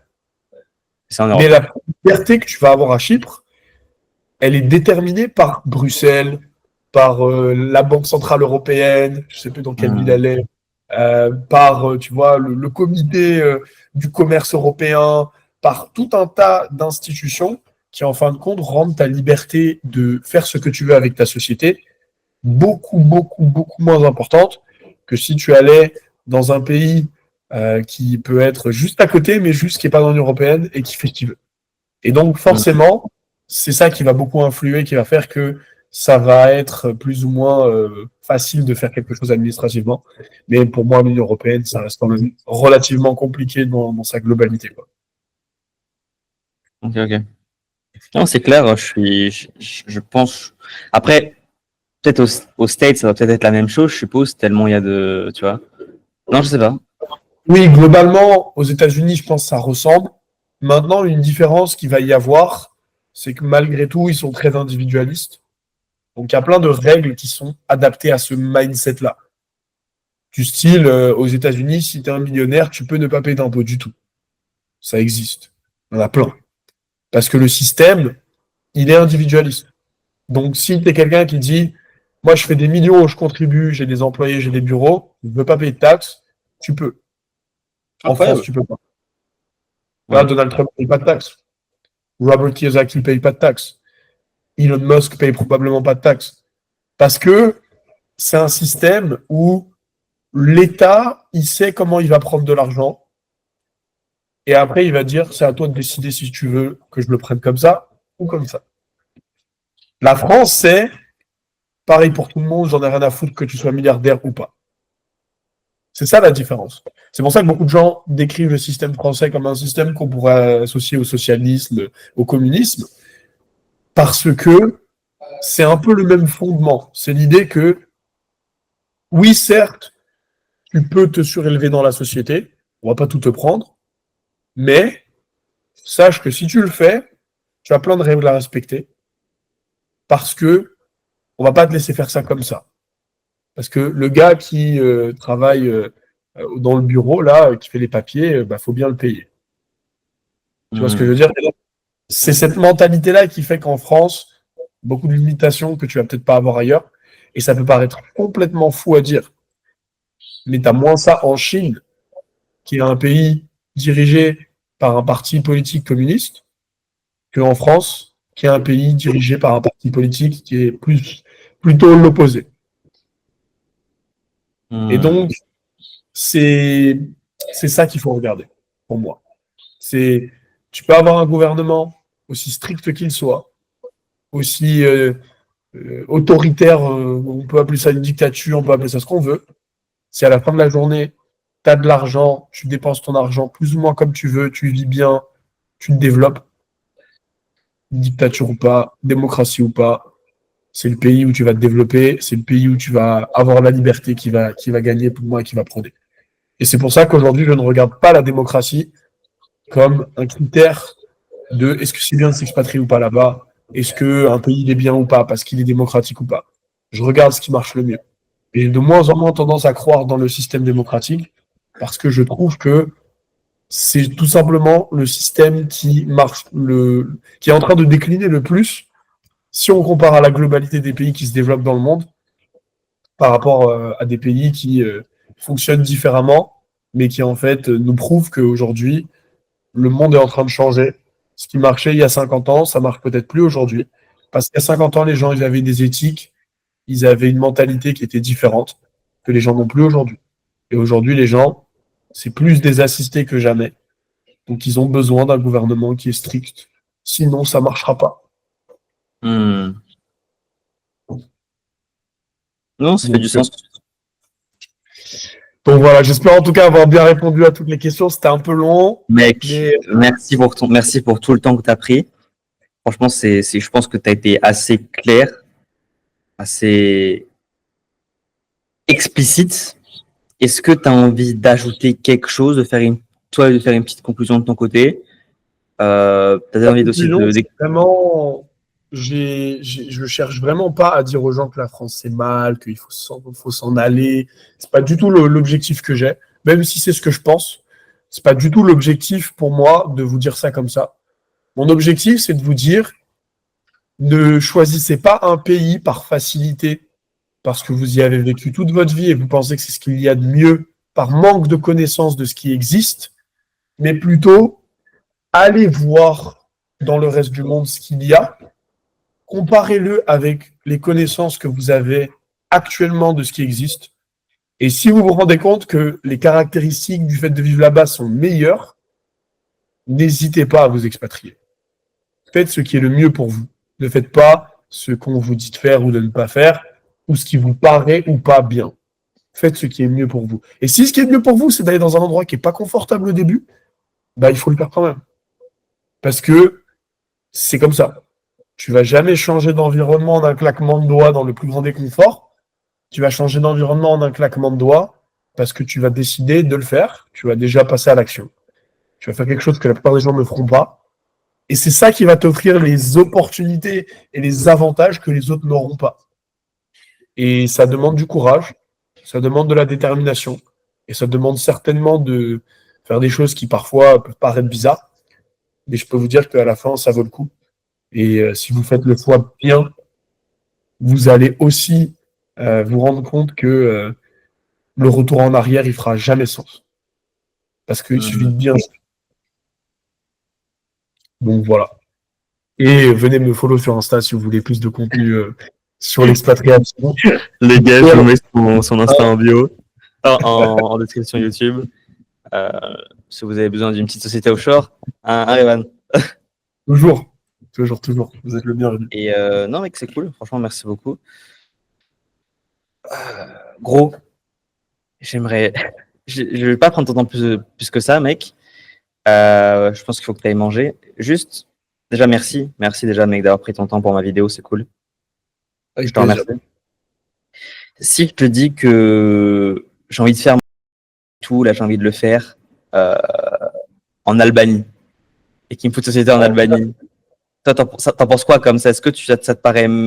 J'ai comparé un petit peu les pays et j'ai eu l'impression que l'Albanie, c'était plutôt sympa que ça soit et fiscalité, et au niveau des terres, et au niveau du coût de la vie, et au niveau du prix par rapport à la France, tout en restant proche de la France. Il y a un problème avec l'Albanie, c'est qu'il n'y a pas de taxes par le gouvernement, mais il y a des taxes par la mafia. Ah merde. C'est un pays où tu peux pas run des business locaux sans devoir être connecté avec des gens de la mafia, payer des protections, payer une sorte, tu vois, de laisser-faire. C'est assez compliqué ce pays-là pour se développer à ce niveau-là. Pour le coup, j'en ai pas mal entendu parler. Je connais des gens aussi qui voilà, m'avaient dit qu'ils avaient des projets un peu là-bas et tout. Mais c'est un peu compliqué à cause de ça. Et ça rend la tâche un peu galère, quoi. Ah putain. Merde. Bah écoute, je vais repartir à la recherche et voir s'il y a un pays qui est similaire. De chercher un peu plus. Dans les Balkans, il y a de bons pays qui sont. La Serbie, par exemple, c'est un peu moins comme ça. Le Monténégro, c'est moins comme ça. Monténégro, ouais. Ça peut le faire, ouais, Monténégro. Monténégro, c'est plus open à l'international aussi. Le Monténégro, c'est plus adapté à ce truc des étrangers viennent ouvrir des business. Alors il y a que il y a ce côté montagne, plaine, etc. Ça va? Oui, bien sûr, évidemment. Okay. Et le climat, il est bon? Moi, je te dis la vérité, frérot. T'es métis, tu vas en Albanie, tu ouvres un resto, tu vas te faire lyncher. Hein. Parce que c'est un peu des bâtards, les Albanais, avec les gens qui sont pas comme eux, hein, je te le dis. Hein. Ok. C'est pas juste une question de racisme, c'est avant tout une question de nationalisme. C'est vraiment juste qu'ils ont tellement ce truc de l'Albanie, les Albanais, etc., que c'est très dur de venir rentrer dans leur société. Alors que le Monténégro, c'est un pays récent. Il a été créé en 2000. 4, si je dis pas de bêtises. Et donc, ils n'ont pas ça, les Monténégrins. Tu vois. Ils sont Ça va, chill, la taxe, ça va la taxe là-bas? Les impôts? Ouais, très peu de taxes au Monténégro, ouais. Bah, écoute, et tu pourrais me créer une société là-bas, toi? Ouais, pour le coup, Monténégro, j'ai plein de contacts. Ok, après. Ok, mec, bah, je vais réfléchir à tout ça. Regarder un petit peu, ouais, un pays qui était et proche de la France, et avec un bon climat, et avec peu de taxes. Donc, c'est toujours compliqué, mais ok. Ok, mec, ça Ah va. non, on peut, si tu as besoin de conseils là-dessus, il y a des choses qui sont possibles. Mais ouais, faut regarder aussi le marché. Si ton but c'est de faire un business physique, moi je te conseille d'aller là-bas, de J'ai envie d'aller regarder. vivre là-bas avec ma famille. Ok. Tu vois, donc c'est un truc de vie, tu vois. Ouais, donc vraiment le mieux c'est d'y aller, je pense. Quand Ouais, tu, c'est visiter, je pense, de toute façon. c'est important de vraiment tester l'endroit, voir. Moi, le Monténégro, je trouve ça cool, mais par exemple, c'est un peu calme pour moi. Ah oui, ok. Ok. C'est un peu trop calme. Alors que, bon, tu me diras, l'Albanie, c'est calme aussi. Mais je sais pas, j'ai ce côté. Pour moi, les Balkans, c'est un peu calme. Peut-être que Belgrade, ça peut être le mieux, parce que c'est plus grand, plus grande ville, la Serbie, tout ça. Mais à part ça, la plupart des pays, c'est quand même très, très calme. Ok. Mais Mais je écoute, sais que gros, toi, t'as beaucoup je vais de culture, étudier tout donc ça, ouais. Ouais, c'est faut voir, différent. je vais étudier tout ça. Ok, mec, merci beaucoup pour ton temps. Je vais peut-être te laisser, t'as peut-être envie d'aller manger, là? Je sais Ouais, pas. ouais, ouais, justement, je vais dire aux gars avec qui je suis censé avoir un call dans 18 minutes. Eh, les gars, venez, on fait le call un peu plus tard, là. Et puis, Je suis désolé, mon frérot. non, t'inquiète, t'inquiète, c'est pas de ta faute. C'est un de deux en Mais plus, il doit merci. déclarer. C'est pas un Mais en souci. tout cas, merci beaucoup, mec. C'est d'art. Merci pour ton temps. Avec grand Et plaisir.